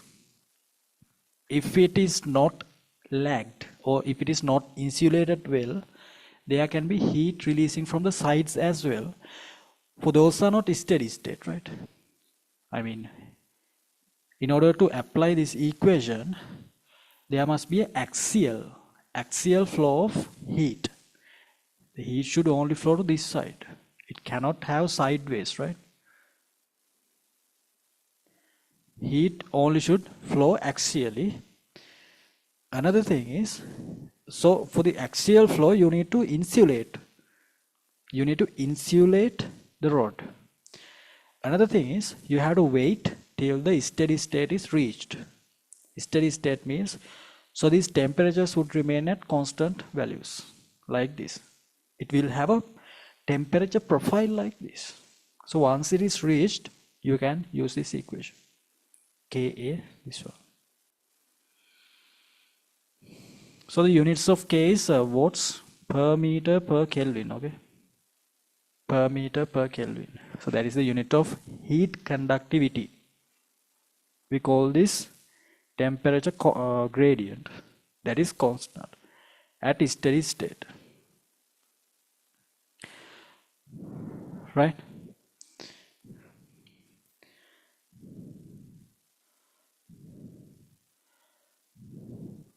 Then another thing is, let's say you have this rod. This is a series system, right? System in series. You have this rod K1 and it is lagged, right? Otherwise you cannot apply none of these equations. Lagged means insulated.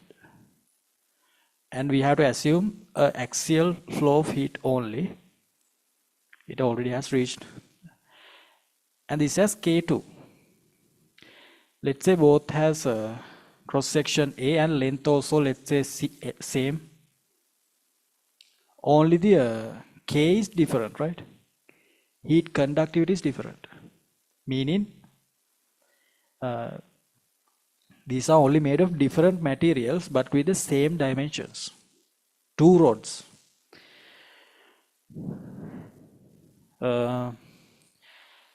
Let's say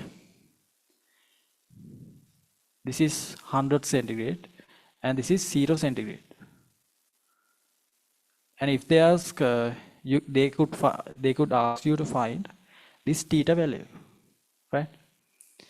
So in a case like this, because it's in series, Q in both cases, Q means Q dot.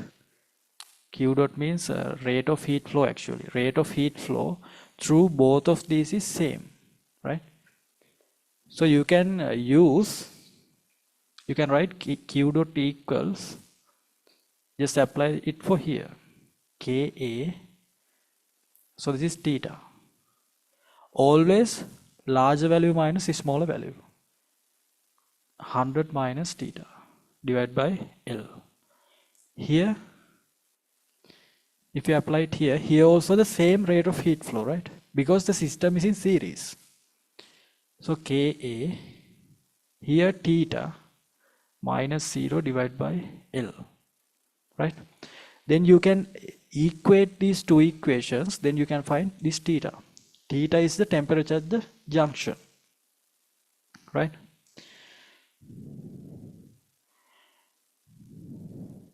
Then in another case, they might give you something like this. Theta 1 here, theta 2 here, and temperature here is theta. And let's say temperature here is theta 3. Right? So in this case, Q dot here, let's say Q1, here Q2 dot is equal to, so rate of heat flow through both of these goes through here, right? So you can say Q dot 1 plus Q dot 2 here. You can apply this equation separately into these and find this common temperature. Common temperature means temperature at the junction, right? Right. So all the questions in this heat conductivity part is based on this equation, right? So all you have to do is just remember this equation. So where's that? This equation. This is for heat conductivity. We had a similar equation, right? Ka theta minus theta r. You don't divide this by L. This equation is for convection. This is for heat conduction, right? This is for conduction. These K values are different, right? Even though we use K, those are different values. Here theta, surface temperature, room temperature. This is just temperature, any temperature, two temperatures, divided by length between those two temperatures. We call that temperature gradient. Temperature gradient, right? Okay. Take it down. So that is regarding conduction of heat.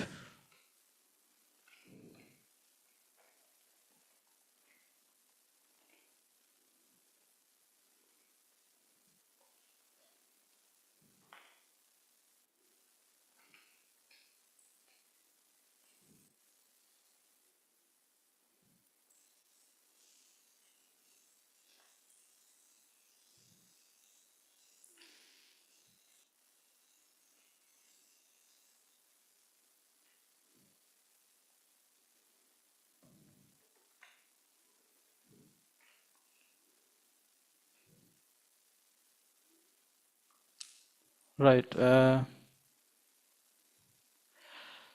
Again, so that is regarding heat, right? That is thermal physics.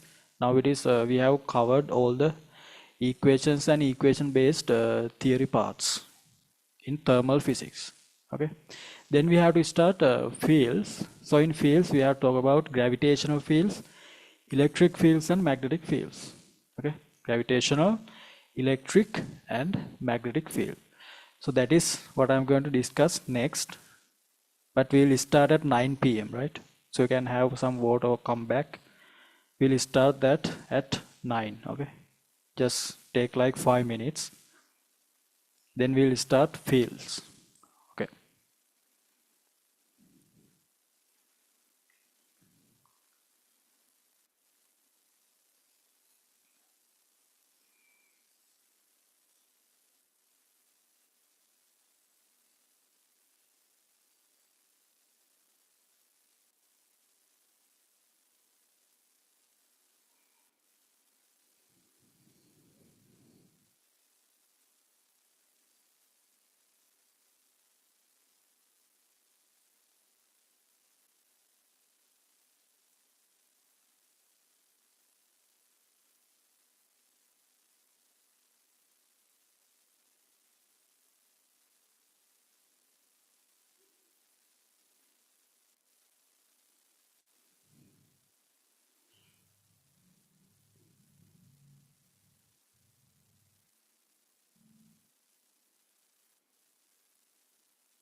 Right, are you there? Just thumbs up, please.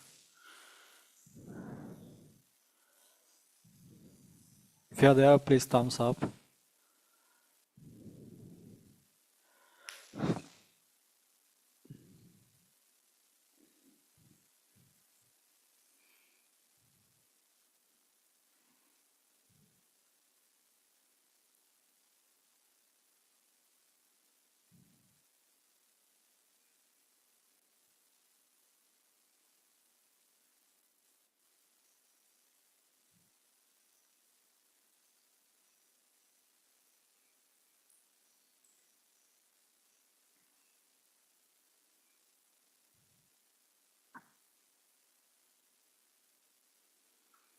Okay, did you come back? Thumbs up.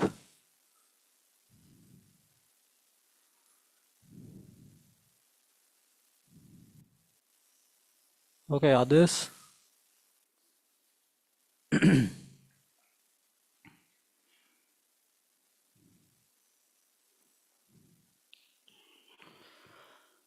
what about others? Please thumbs up.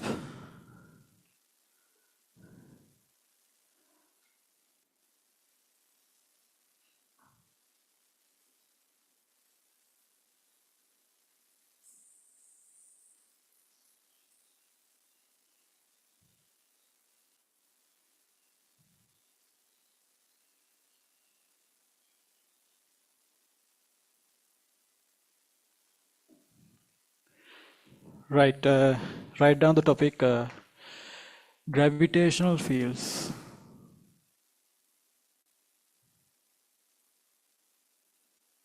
Gravitational fields. Okay? Right, so if you have,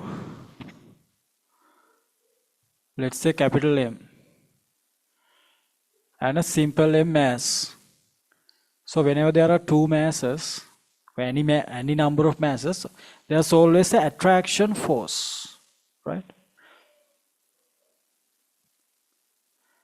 So this force is applied by capital M. This force is applied by simple M. They are equal and opposite and they are attractive forces.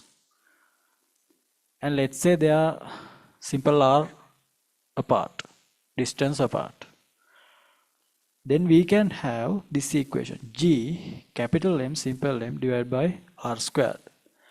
This G value is a universal constant, meaning it doesn't depend on anything, right? It is a constant for all the cases. Whenever you have to find capital F, right? Another thing is we talk about a gravitational field intensity. Gravitational field intensity. So that is what we call force per unit mass. Field intensity means gravitational force applied in a unit on a unit mass. So let's say, so you have capital M here. Let's say you place a 1 kilogram. So if you place a 1 kilogram, the amount of force, or in another terms, we can say capital F divided by simple M. So if you think about this equation, when you divide by simple M, it is equal to what? G capital M divided by simple R squared, right? So usually we say that simple G capital M divided by simple R squared, right? So when you think about Earth's surface,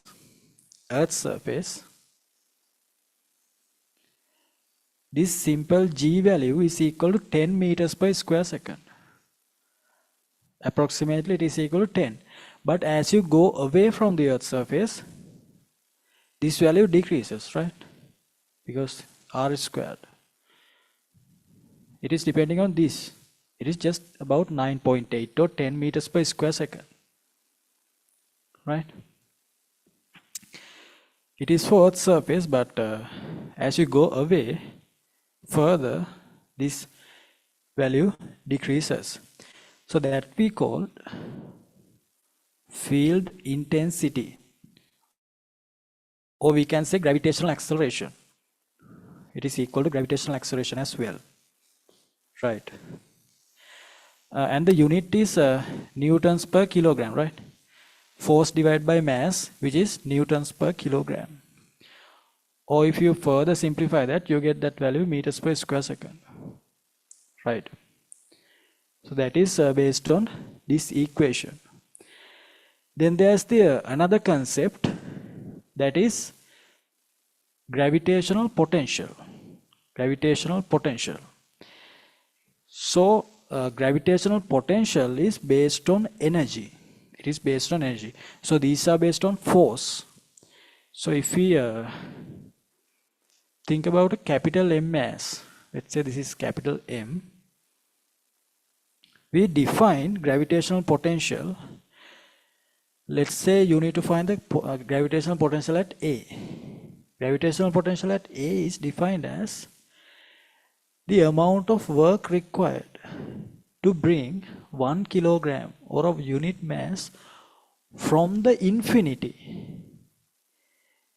So at infinity we say gravitational potential is 0. At infinity, the amount of work required to bring a 1 kilogram to point A is what we call potential at A. So let's say this A is at a distance simple r from the center. So we can say VA is equal to minus G capital M divided by simple r. This equation, you just have to remember this. So the gravitational potential at simple r is minus G capital M divided by simple r. So this is units of this is joules per kilogram, right? Work per unit mass. If you want, you can measure. Let's say this is for a 1 kilogram. If you bring a simple M mass, you just have to multiply that M mass by the potential. So then it is going to be the work required to bring simple M, which becomes not potential, it becomes potential energy. You have to multiply potential by the mass. So you can think that like this, right? If you multiply by 1 kilogram, it becomes joule. This is joules. This is joules per kilogram. So you have to remember, understand the difference between potential and potential energy. Potential and potential energy, right? Okay, take those down.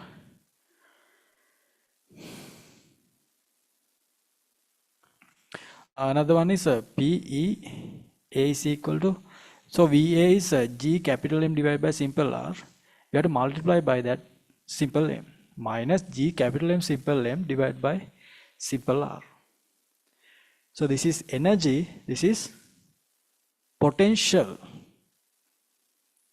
This is gravitational potential, joules per kilogram. This is gravitational potential energy at point A when you place a simple M object at point A, right? Another thing is, let's say if you, in a gravitational field, if you need to move a simple M mass from A to B, let's say they ask work required should be what? Potential energy difference, potential difference multiplied by simple M. So potential difference is minus G capital M divided by, we don't know that potential, let's say VA minus VB. That is a potential difference multiplied by mass. So that's going to be the work done there, right? Take it down.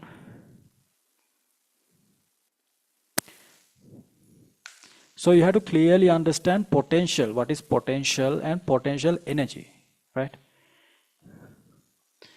This force thing, I know that Most of you understand this force and the field intensity. But these concepts also is important, right? Gravitational potential and potential energy.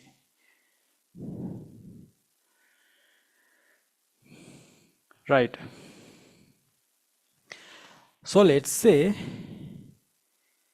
you have a planet, capital M, and there's a mass, simple m, rotating in a circular motion.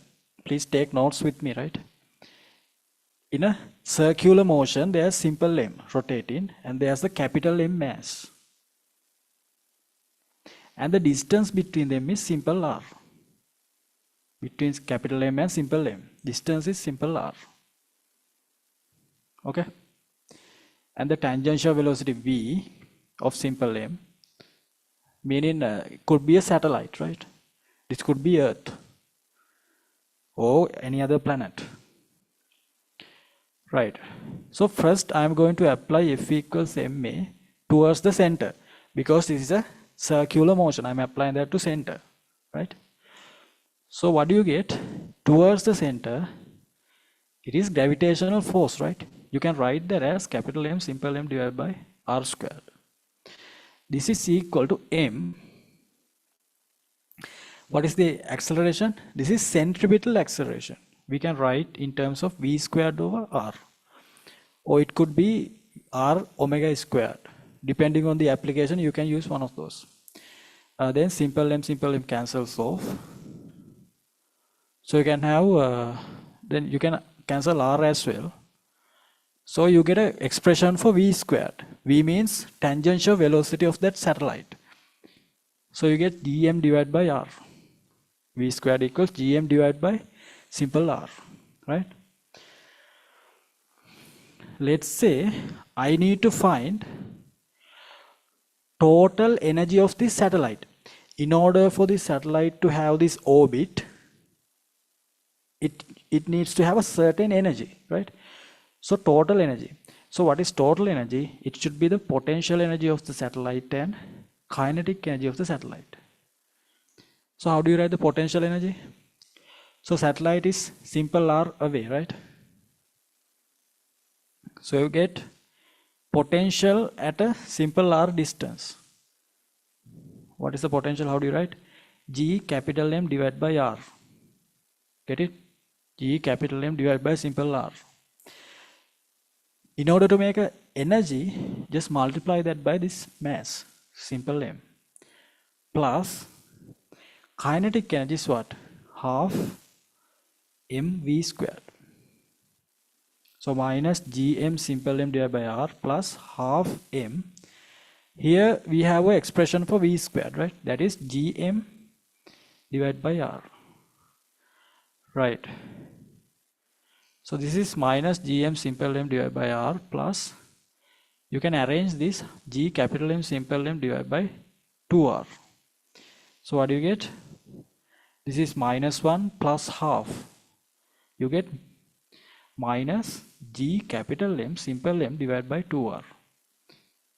Right? So for the total energy, you got a negative value actually, right? It is only for the reference, right? Actually the energy is not negative. Based on, because we defined potential here is 0, at the infinity is 0. All the potentials below is negative according to that definition. It's by definition, right? So you get a value for total energy. This is the total energy of the satellite. So that is a negative value. So do you understand that magnitude of total energy is equal to what? This one, right? This one is kinetic energy. Magnitude of total energy is kinetic energy. Then another way you can write magnitude of potential equals 2 times kinetic energy.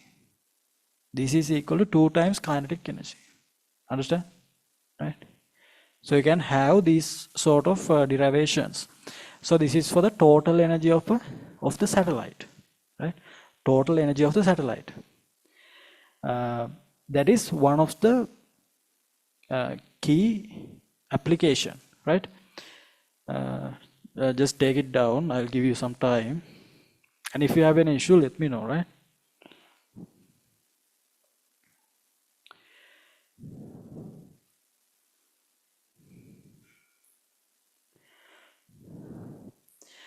Right. Another important thing is you should be able to find the time period of the satellite, right? Time period of the satellite. There are some geolocated satellites, like the satellite is always above a certain country, right? So the time period of the satellite should be 24 hours, right? So if it needs to be 24 hours, it only can have a one radius. Radius of the orbit is just a one value, right? We'll see how to derive an expression for time period of the satellite. So that is also important, right? Okay. So from here, I'm not going to derive that again, right? No, I'll just use that again. So that is G capital M simple M R squared equals, since I need capital T, I'm applying this R omega squared. Okay, R omega squared. So simple M cancels off. Gm, I'm putting this R here, so it gets R cubed equals omega squared is 2 phi divided by capital T. Angular velocity can be written as 2 pi divided by time period, right? So according to this one, so this is 4 phi squared divided by T squared. So G and capital M, we have 4 and 5 squared. So for a given planet, these values are constant, right? This is obviously constant. Capital M for let's say Earth, capital M, it is a certain value. So you can say R cube is proportional to T squared. When you flip that, we call this Kepler's law.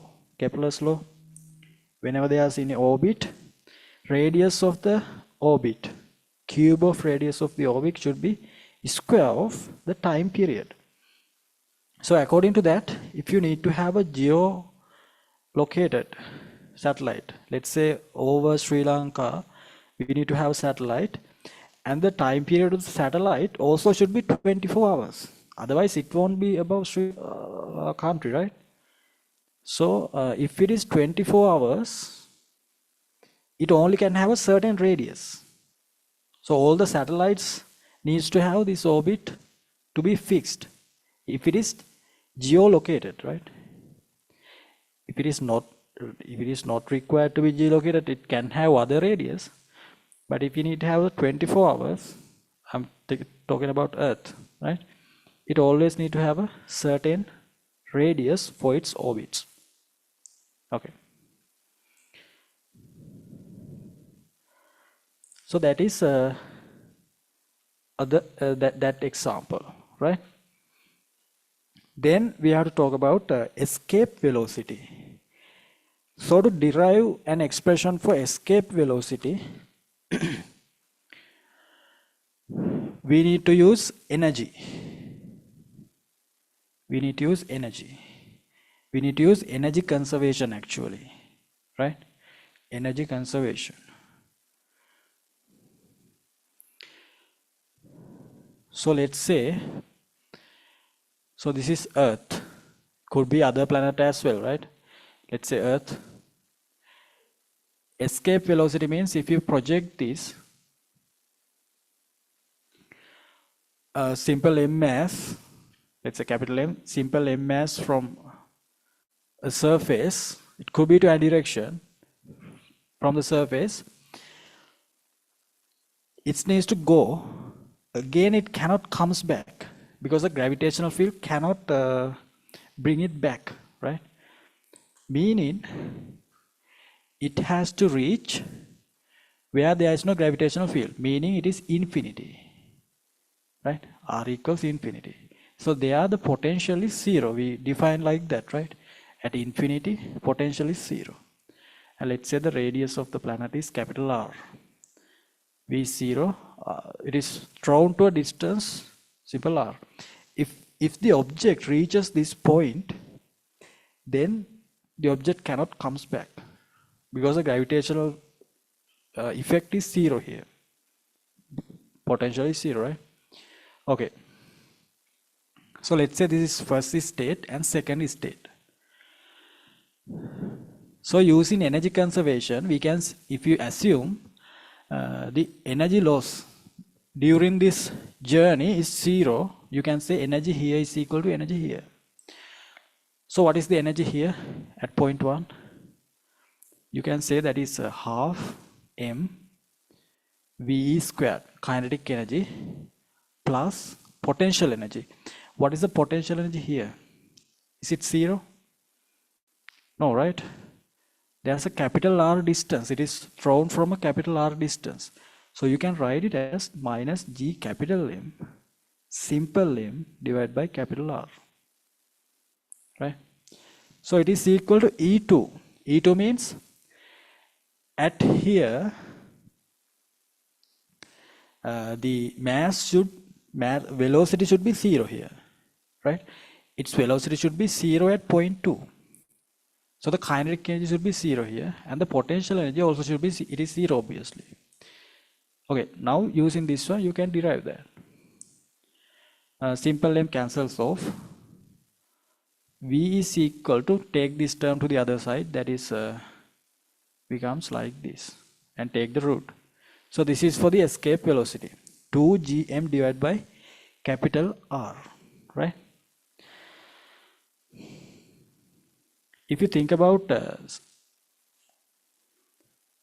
gravitational acceleration on Earth is 10, right? Remember this equation, G equals G capital M over R squared. Then from this equation, for the Earth's surface, it is 10, right? For the Earth's surface, field intensity is 10. Then take a R here, 10 times R equals Gm divided by R. So instead of Gm divided by R, you can use 10 times R. So you have, instead of Gm divided by R, you can have 10 times R. Oh, it is GR, right? I didn't put G because G generally means field intensity, gravitational field intensity. But for the Earth's surface as well, we use simple G. But it is a different value, right? You use capital, 10 here because you use radius of the Earth. Otherwise, you cannot put 10 here, right? Okay, so you can have two equations for this one. One is 2G capital R root, other one 2 capital Gm divided by R. So when like in essay question, you have to be careful, right? So when you are using, sometimes using this one is the way to simplify the question. But you have to make sure that you are thinking about intensities. This G should be the field intensity on the surface, right? It is not somewhere else, right? Okay.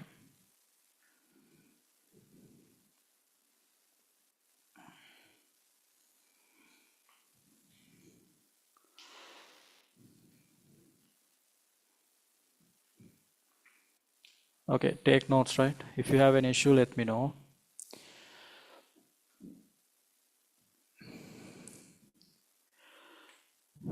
Then write the topic electric fields. Electric fields.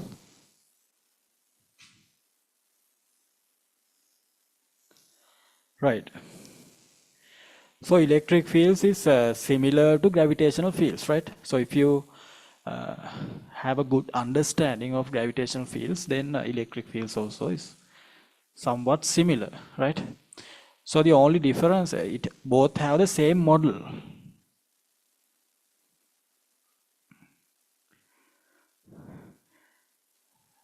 The only difference is in electric fields, in gravitational fields, it is only attraction forces. But in electric fields, there's repulsive forces as well, right? Not only attractive forces, there's repulsive forces as well in an electric field. So, In an electric field, you are thinking about two charges, right? Let's say capital Q and simple Q. Let's say both charges are same. So same charges, same type of charges, we call that like charges and unlike charges, right? So let's say these are like charges. If it is plus, both are plus charges. If it is minus, both are minus negative charges. In that case, it causes repulsive force. If the distance between them is simple r, you can quantify this capital F using this equation, 4 pi epsilon q divided by r squared. So it is similar to gravitational fields, right? If it is free space, we call this permittivity. 1 over 4 pi epsilon naught, we call that permittivity of the space. That is a property of the space or the material. When you write it as like this value approximately is equal to 9 times 10 to the power 9, right? So the unit should be what? Unit should be, for this one, unit should be Newton square meter per coulomb meter. You can take the units quickly like that, right? You don't have to remember the units. You can just think about units using this equation, right? Right. But it is whenever you consider the free space, sigma naught. Then you have this equation, sigma is equal to, for other spaces, for other materials, like let's say like in water, like in plastic, something like that, you have to use this. There's relative permittivity times permittivity of the space, free space. So this sigma r means, we call this dielectric constant as well, right? This sigma r, this relative permittivity is also called dielectric constant. So that is the ratio between sigma and sigma naught. How many times permittivity of other medium as the permittivity of free space. So this value is usually, not usually, always larger than 1. It is something like 1.2, something like that, 1.02, right? Then that is regarding electric force, electric field force. Then same as gravitational field intensity, here we defined electric field intensity. So that should be what? Electric force per unit charge. For the gravitational field, it was force per unit mass. Here, force per unit charge. So you can derive that using here.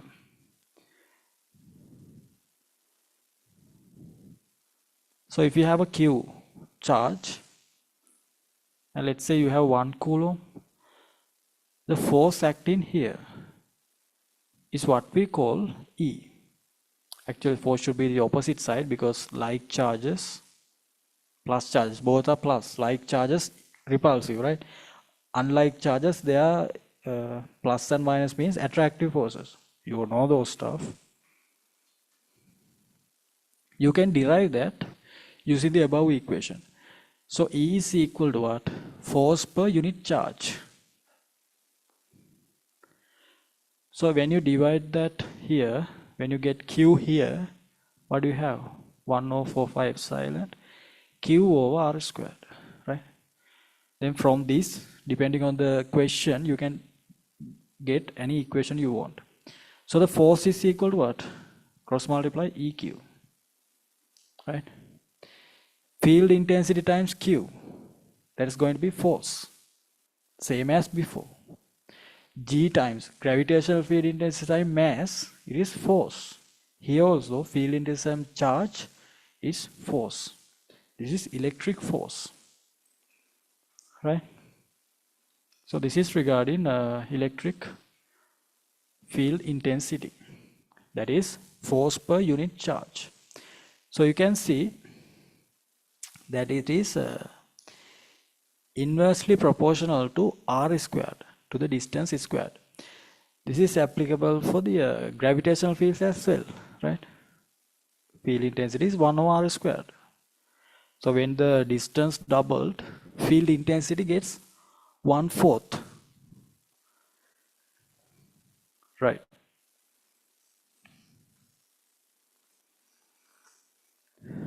Then write down the topic.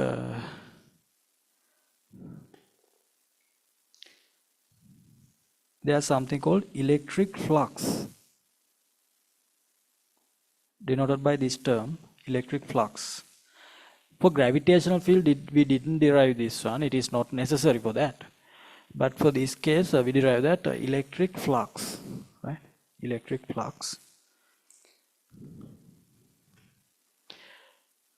So what does electric flux mean?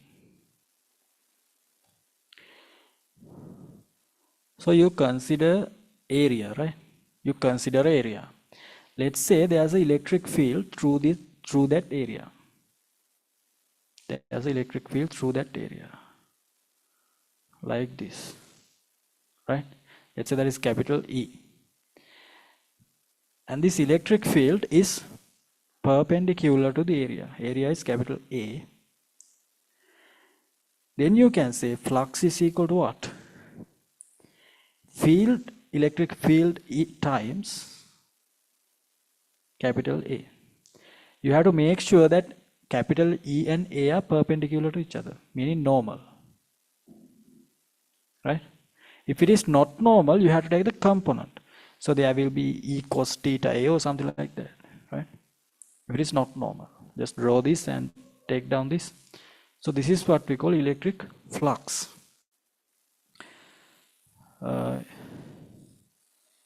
So what could be the unit? So for the electric field, it is newtons per coulomb, right? Units is newtons per coulomb. That is for the electric field. It is newtons per coulomb. For the flux, it should be what? Newtons per coulomb times m squared. I can say nm squared newtons per coulomb. That is for the electric flux, right? It is for the electric flux. If you have any issue, please let me know. So this electric flux concept also is very important when it comes to Gauss theorem, right? So you know Gauss theorem.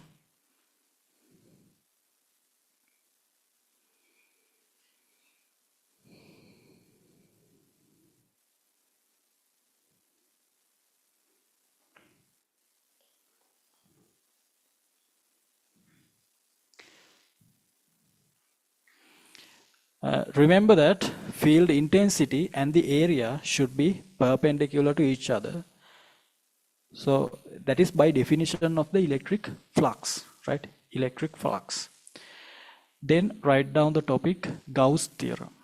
So this is also one of the most important theorem, right? Gauss theorem.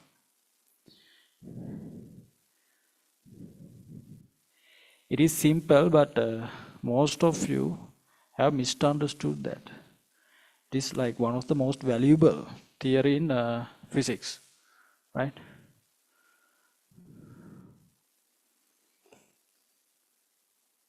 Gauss theorem.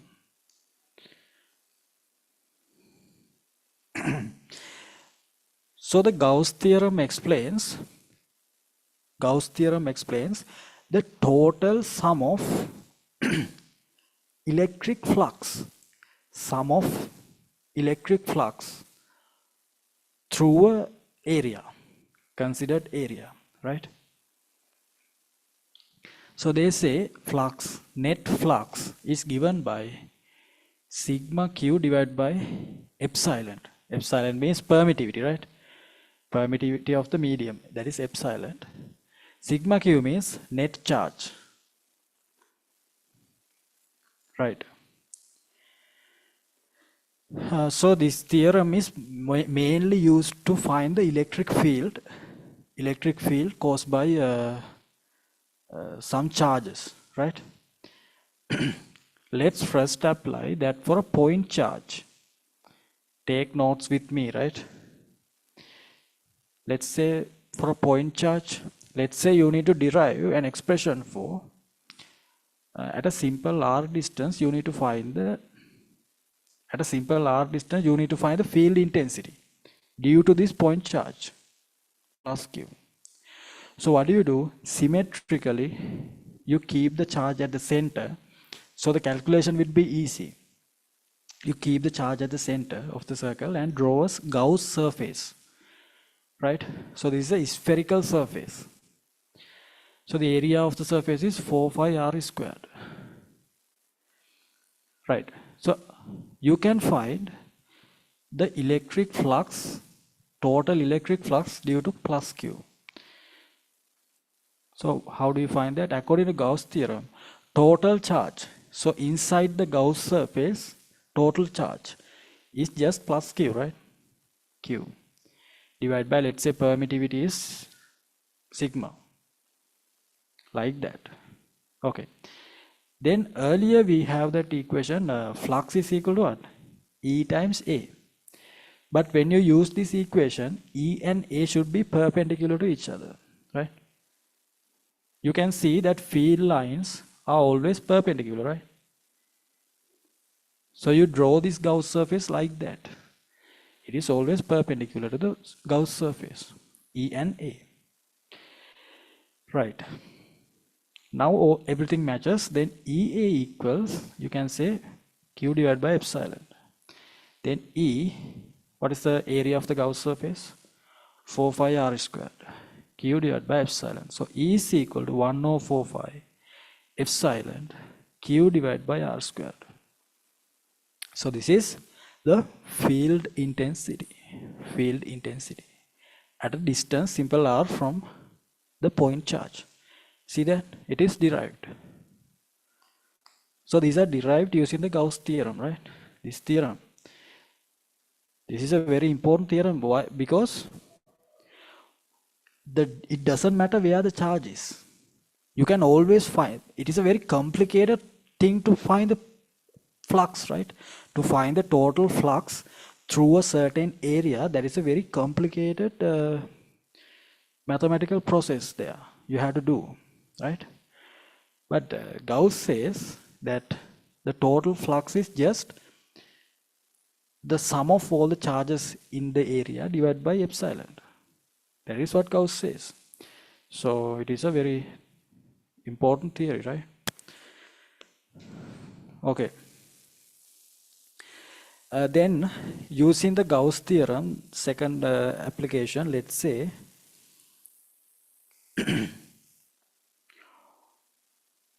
you have this conducting sphere, and it could be hollow inside, or there could be solid inside as well. So you know, if it is conducting, this plus q is equally distributed throughout the surface, right? It is equally distributed. Let's say you need to find field intensity inside the sphere. So what do? You draw the Gauss surface. Usually you can draw Gauss surface in any shape, right? In any size you can draw. But for our convenience, you usually draw it symmetrically, right? Because the calculation will be easy for us. That's the only reason, right? So you draw it like this. So let's say you need to find the field intensity at this point, field intensity here. So what's the procedure? Flux.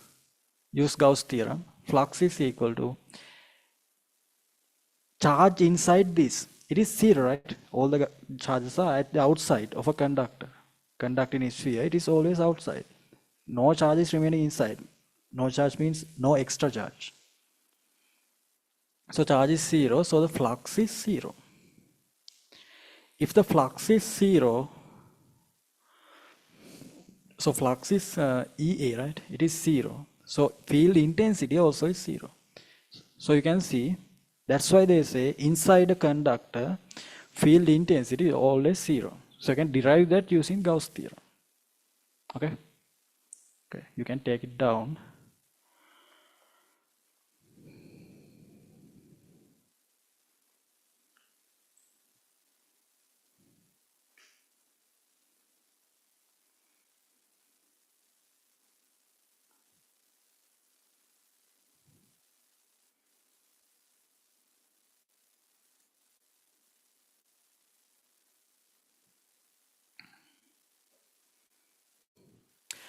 Then let's say we need to find field intensity. So you have a infinitely large, this is infinitely large plate, right? And let's say at a side it has a charge, I mean the sigma, what we call charge divided by area. So you give this a charge, give this plate a charge, right? Then you draw the Gauss surface. Let's say this has a thickness as well, like this. You draw the Gauss surface like this, like a cylinder, right? So this comes to this direction. Okay. So you know that inside any metal or conducting plate, field intensity is zero, right? Field intensity is zero. Then what you get is this is, let's say this is capital A. You consider a capital A area.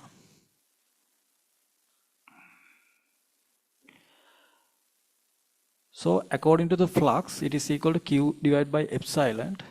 So what is the Q inside this one? You can find Q using sigma A, right? Sigma A. So the sigma means charge per unit area. Charge per unit area. We call that charge density, but based on area. So sigma A divided by epsilon. So this is equal to EA, right? So EA equals sigma A divided by epsilon. Then AA cancels off. Field intensity is what? Sigma divided by epsilon. Field intensity at a point. Point means here. So there's no distance term for simple r here. So you can say for an infinitely large plate, field intensity is constant everywhere. It's like this, right? If it is constant, the field lines are like this. The gap does not, these are uniform electric field. So for a point charge, you have electric field like this. So you can see gap increasing as you go away. That's why field intensity decreases. But when you go away from this such a plate, field intensity does not change. It is always at sigma divided by epsilon. Sigma is charge per unit area, right? Area means area of the plate. Right. I think you have taken it down.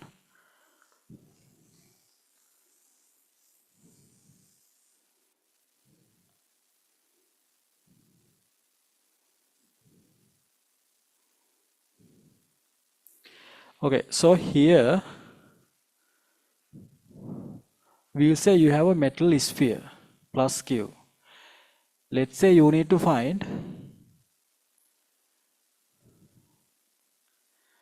field intensity at outside of the sphere. Field intensity outside the sphere. How do you do that? So EA is equal to Q divided by epsilon, right? So E is equal to Q divided by, this area is 4 pi r squared. So you get the same equation, 4 pi epsilon r squared, right? So in this case, it is similar to a point charge placed at the center. So in both cases, you get the same equation. But so when you are finding intensity outside of an sphere, you can consider the charge distributed over the sphere is concentrated to the center. But that you can only do that when you are finding electric field outside of the sphere, right? Outside of the conducting sphere, you can only do that. Then you can gain this equation. Right.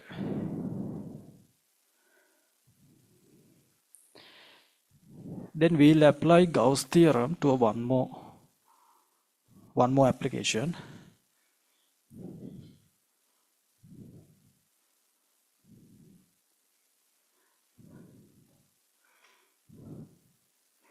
let's say a infinitely long wire.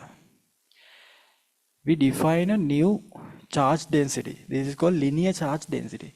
So that is charge of the wire divided by length of the wire. Let's say simple L is the length. But we draw a Gauss surface. Here as well you draw a cylindrical shape Gauss surface like this. Right? Cylindrical shape Gauss surface. Right. Then if this length is capital L, you can say the charge contained within the Gauss surface is lambda capital L. Right? Then just apply flux. The field lines are always perpendicular to the wire, so there's no field lines going to this direction, right? It is always perpendicular to the wire. So the total charge divided by epsilon. This is equal to EA. Right. So instead of Q, you can put lambda capital L divided by epsilon E times area of the cylinder, curved part of the cylinder.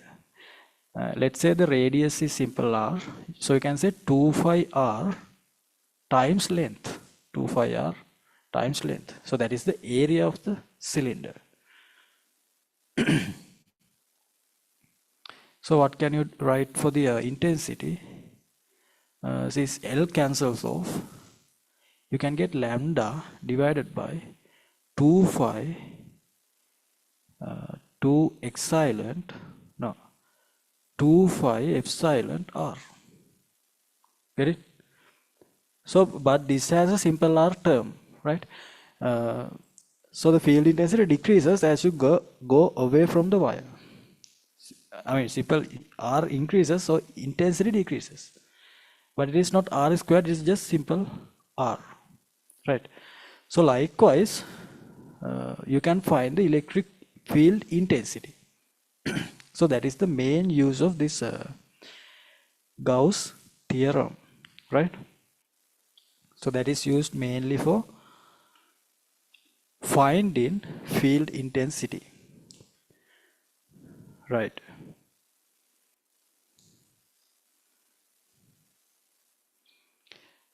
Right. Then we have to talk about electric potential. So this also is really important, right? Not only for this part, but for the electricity as well, current electricity, that also used most of the time potential difference, right? So that potential difference concept starts from this, right?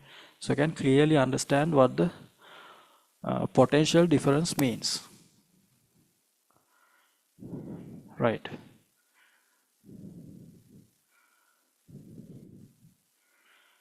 Write down the topic: electric potential. Electric potential.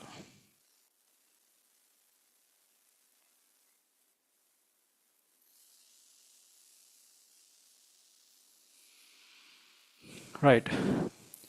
So same as gravitational fields, to define the electric potential, we bring a unit charge from the infinity to the position we need to find the electric potential. Let's say you have a charge capital Q. Then you need to find the electric potential at a point that is simple r distance from capital Q. You bring a +1 coulomb unit charge from the infinity. So at the infinity, potential is 0, right? So you bring +1 charge from infinity to this point. So the work required for that is what we call electric potential at point A, right? So constant, this one, Q divided by R. Here the sign is positive, right? It is not negative, because these are not attractive forces, these are repulsion forces, right? Both are positive, repulsive forces. So if you have a positive charge here, it always creates a positive potential. If you have a negative charge, it always creates a negative potential. Just remember that, right? So this is the equation for potential at point A. Potential at point A. So this is based on energy, right? So for gravitational fields, we defined joules per kilogram. Here it is charge, right? So it is joules per coulomb. So electric potential is measured in joules per coulomb. And we know that 1 joules per coulomb is equal to 1 volt. This is where the volt comes from, right? 1 joules per coulomb is equal to 1 volt. Right.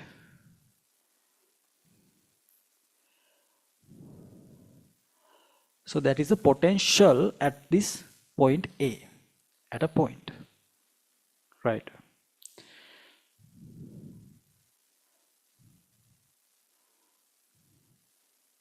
Right. Let's say you have conducting sphere like this, conducting sphere.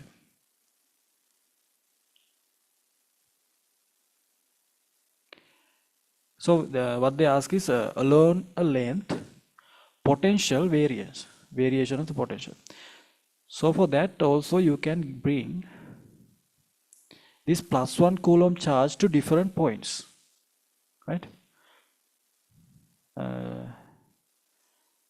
Let's say if you put the charge here, Q divided by capital R, right? That value is capital R.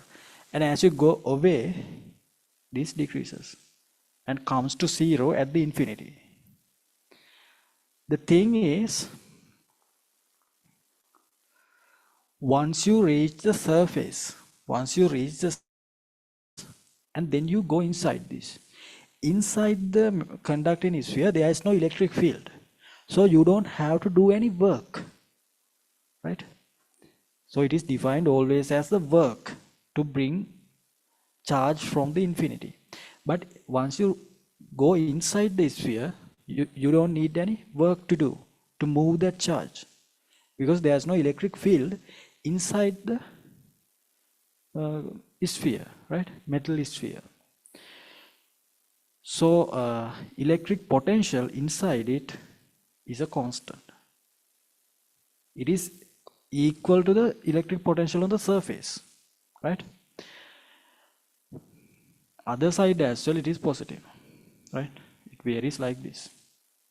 So this is the variation of electric potential, and it is 1 over R, right? Not R squared, it is 1 over R. So this is how it behaves, right?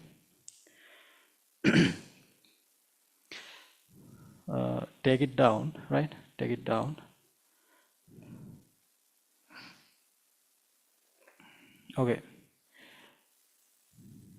So let's say we need to find potential difference. Now we are talking about here talked about potential, right? Potential is at a one point. Then if you talk about potential difference, so it is between 2 points, right? Meaning, if you need to bring a +1 coulomb from A to B, the work required is equal to the potential difference, right? So we can write VAB is equal to VA minus VB.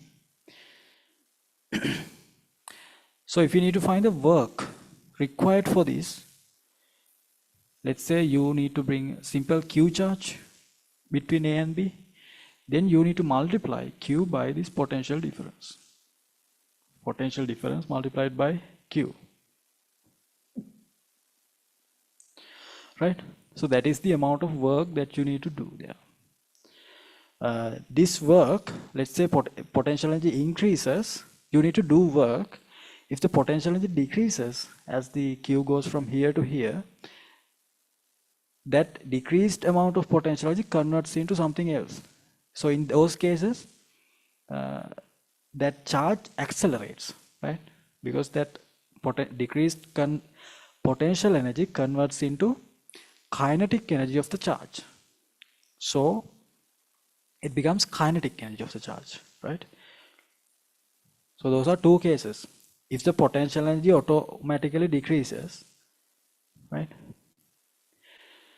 It depends on the charge, whether the charge is positive or negative. You can think that whether the potential energy increase or decrease. Naturally, the potential energy always tries to decrease, right? So if it decreases, that decreased amount converts into kinetic energy of the charge. Remember that. That's why that those electrons accelerates. Remember, to a positive potential, electron always accelerates, right? So that is what happens in electricity. Electricity, to a higher potential, electron goes through towards the higher potential.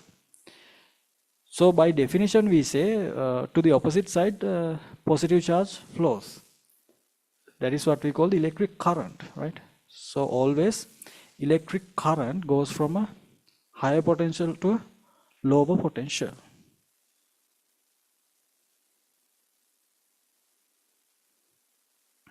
Right, take it down.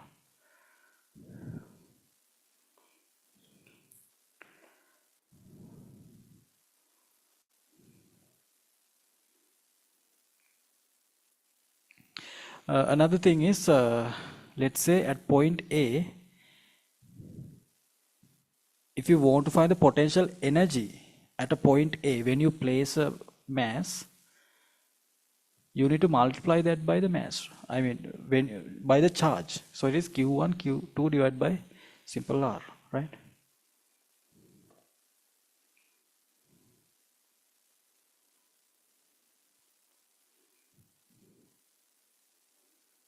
If you have a problem, let me know.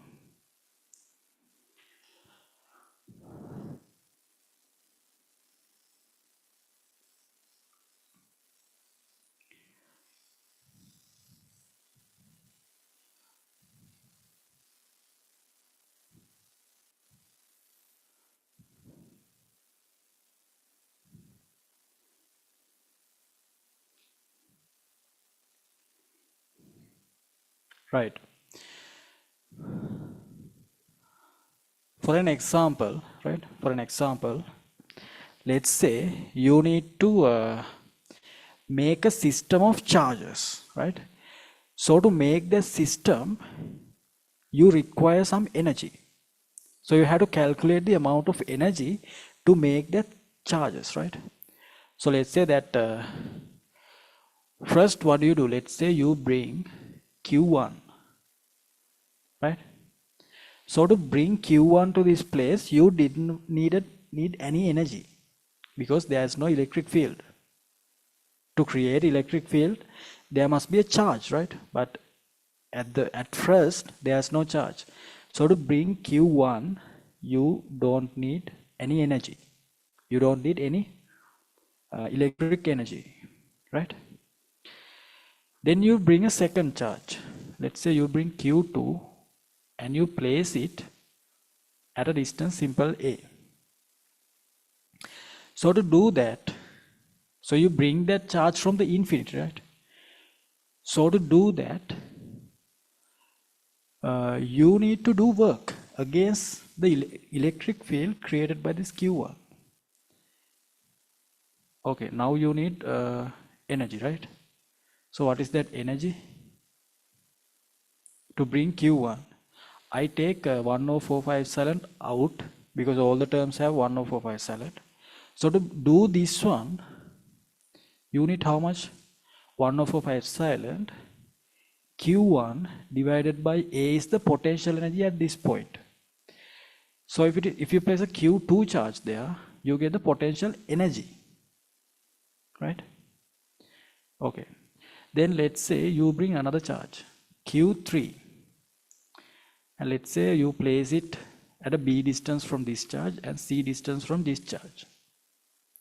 So when you bring this Q3 from infinity, you need to do work against this Q1 and this Q2. Let's say for this Q1, let's say this is a negative charge. So for this Q1, what is the charge? It creates a positive potential at this point. That is Q1 divided by B. They multiply by this one, right? Then you multiply that by Q3. But it is a negative, so energy becomes negative there. Okay, so that is due to Q1. Then you have to consider due to Q2. So Q2 divided by C is the potential created here. Q2 divided by C and multiplied by this one. Then you have to multiply that by minus Q3. So you get minus Q3 like this, right? So we say the total potential of this system is this much. Potential energy of the system is this much. That's what we say. Okay. Right.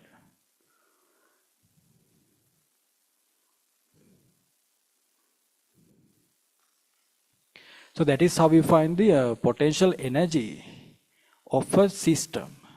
So in order to create this system, you needed to have this much potential energy. So you should be able to write those stuff, right?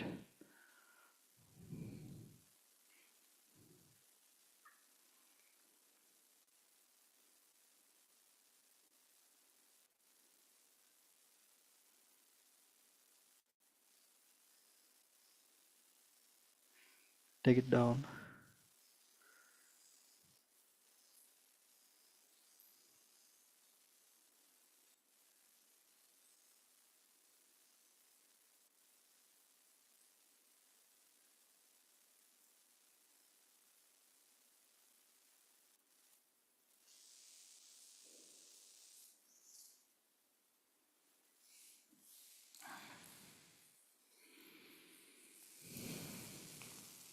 Right?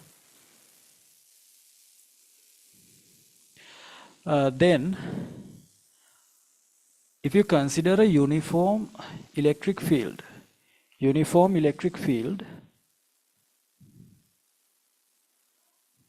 we can define a potential gradient, right? So let's say potential here is V1 and potential here is V2.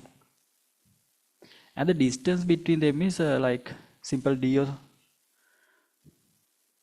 So the potential gradient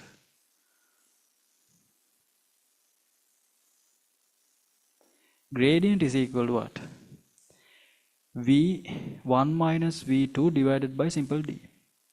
So it is volts per meter, right? Volts per meter. So usually we say that field intensity is equal to this potential gradient. Actually you put a minus sign here. Field intensity is equal to minus potential gradient. Okay. This potential is actually V1. When you have a field like this, V1 is larger, V2 is smaller, right? V1 is larger, V2 is smaller. So when you subtract that, V1 is larger, you get a positive value. But usually you do V2 minus V1, right? So when you do that, so when you are deriving equations, that's what you do. So you can put a minus sign here. So you have to remember that field intensity is equal to minus the potential gradient, right? So you have this equation minus delta V divided by delta X or something, right? So for field intensity, you can have this equation as well, V per minute, per meter. So these two units are same, newtons per coulomb and volts per meter, same, right? Volts per meter and newtons per coulomb, same, right? Another thing is equipotential surfaces. So for equipotential surfaces, meaning surfaces which have the same potential, those are called equipotential surfaces. Surfaces which has the same potential. So if you have a point charge like this, you can draw a surface like this. If you draw a surface which goes through the same potential, then such a surface is called an equipotential surface, right? So all the points on this surface has the same potential. That surface is always perpendicular to the surface. I mean that the field lines, electric field lines are always perpendicular to the surface. So like that, any conducting surface, any metal surface of object, we consider that to be an equipotential surface, right? Equipotential surface. Take it down.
Okay.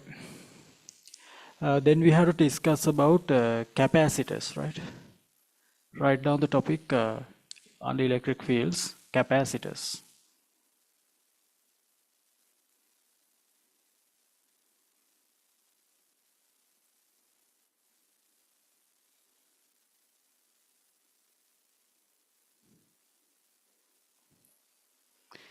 Okay.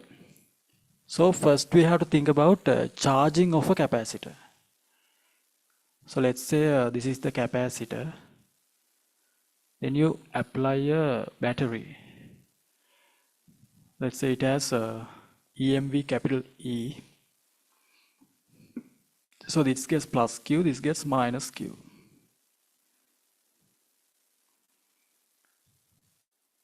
So with time, actually this happens within like milliseconds.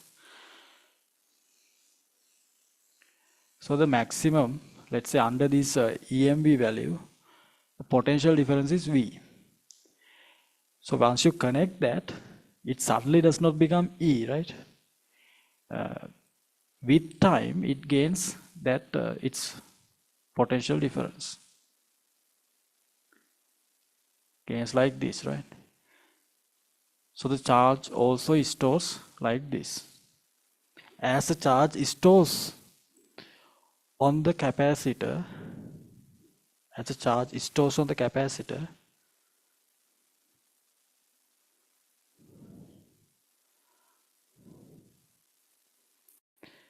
potential difference also increases between the capacitor plates. Then you can think about discharging of a capacitor. So let's say this is the resistor. Now it is charged, right?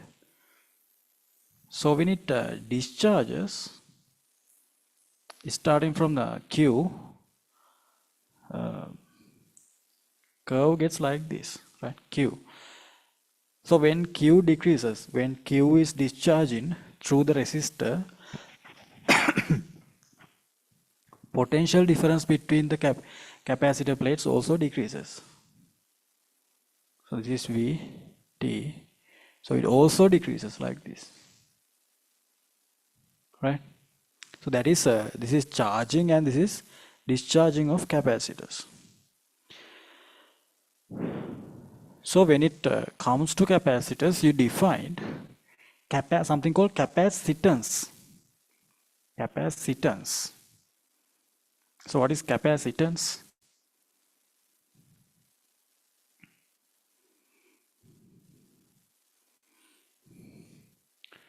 Call C. Q divided by V. V means per unit potential difference, the amount of charge stored in the capacitor. So that is what we call capacitance. So that ability changes depending on the size of the capacitor, and there could be dielectric material between the plates. Depending on those, capacitance changes, right? So you can have unit for this, coulomb divided by volts. So this coulombs for 1 volt is what we call 1 farad, right? But so this is a very large unit. Because of that, we use microfarad. 1 microfarad is equal to minus 6 farad, right? Micro means 10 to the power minus 6. So from this equation, you have to remember one of these form. Q equals CV or C equals QOV or one of the form you have to remember. Right. Then you can connect capacitors in series or in parallel. So you should be able to write the equations. Let's say when it is in series, series means like this, right? Let's say 3 capacitors, C1, C2 and C3. So these has different potentials, differences, V3. Then you connect, instead of these 3, you just connect a 1 capacitor. Let's say it has V and you need to find the capacitance. So we call that capacitance of the system as equivalent capacitance. Equivalent capacitance, right? You can derive that V1 plus V2, V3 equals V. So V1 is what? C1, V1. I'm using this equation, right? Q equals CV. V is equal to Q. This is the stored charge.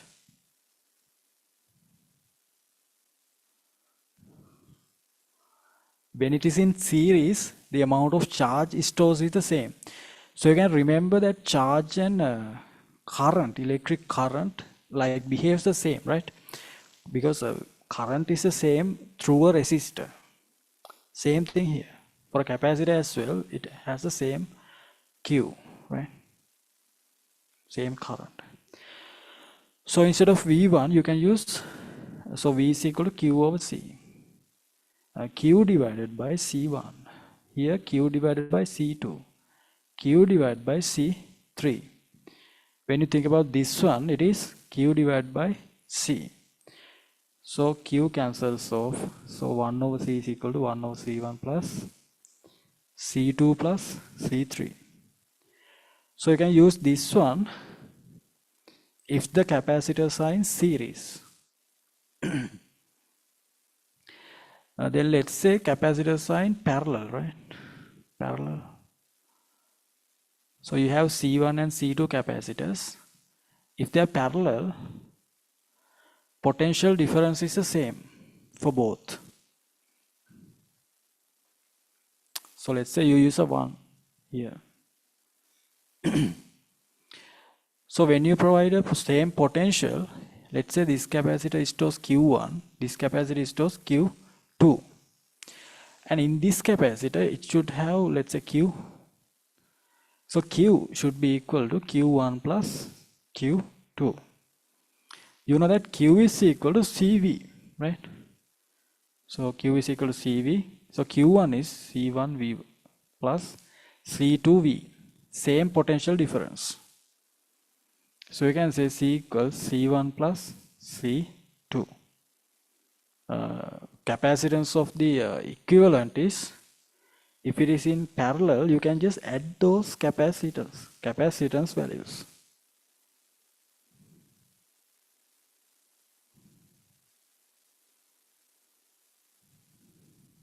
Okay, if you understood, thumbs up. If you have taken this down, thumbs up, right?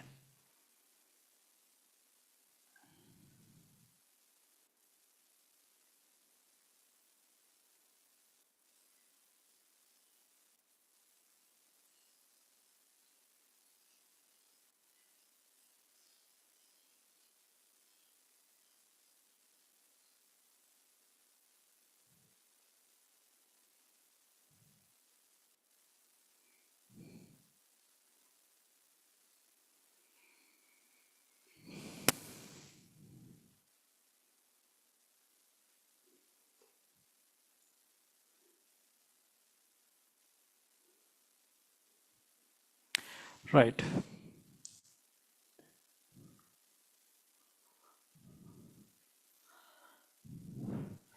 Then the another thing about capacitors, for capacitance is dependent on properties of the capacity. I mean capacitor, right? Capacitor. So let's say you have plate capacitor. So the plate capacitor has a area and a distance between the plates.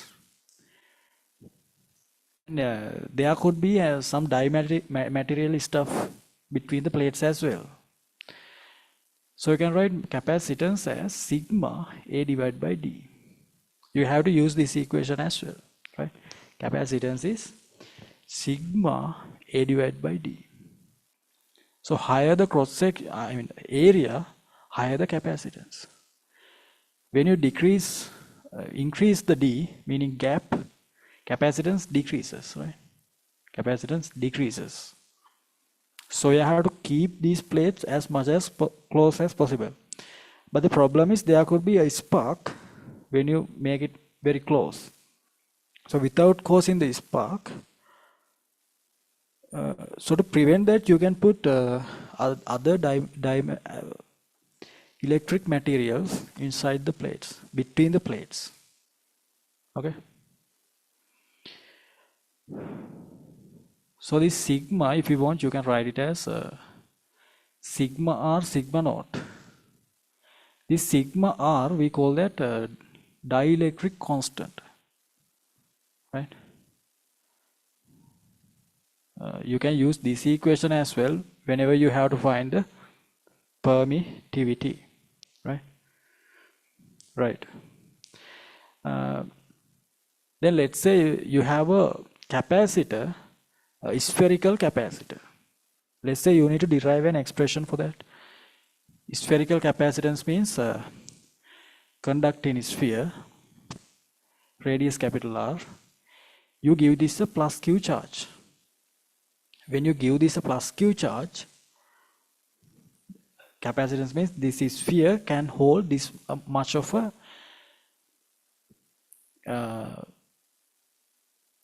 electric charge per unit voltage. So let's say the voltage here is V. So potential here you can write it as Q divided by 4 pi epsilon R, right? As in previous cases, you can write it like this. So Q is equal to CV, right? So C is equal to Q divided by V. So you get cross multiply, Q divided by V is 4 pi epsilon R. So this is capacitance. So you can have capacitance of a sphere as 4 pi epsilon R, right? So this is the capacitance of a sphere. Then the another one is you have to think about energy stored in a capacitor, electric energy, right? So for that you need this graph V and Q. So you know that Q equals CV, right? Q equals CV. So V is equal to 1 over C times Q.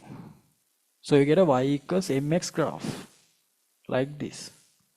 When you are increasing the potential of the capacitor, I mean charge of the capacitor, potential difference also increases.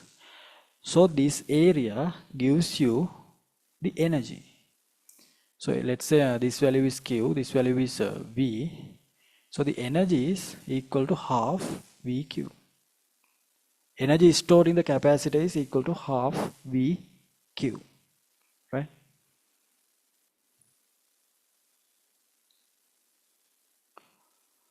So this is equal to half VQ.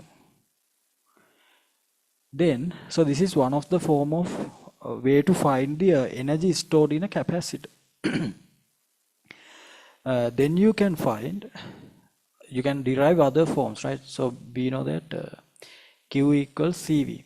If you substitute it here, it becomes E equals half Q is CV, so CV squared. So this is another form. Then we can have V equals Q over C.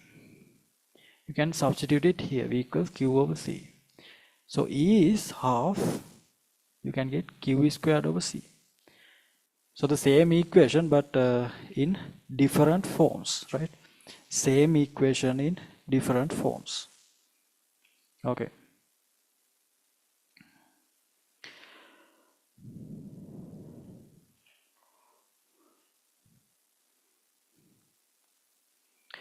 Right, so that is all about electric fields, right? Then we have to talk about magnetic fields. So we are going to need like another extra day, right, to cover that magnetic fields. So that is it for the electric fields here. So we discussed all the equations based on electric fields. Okay.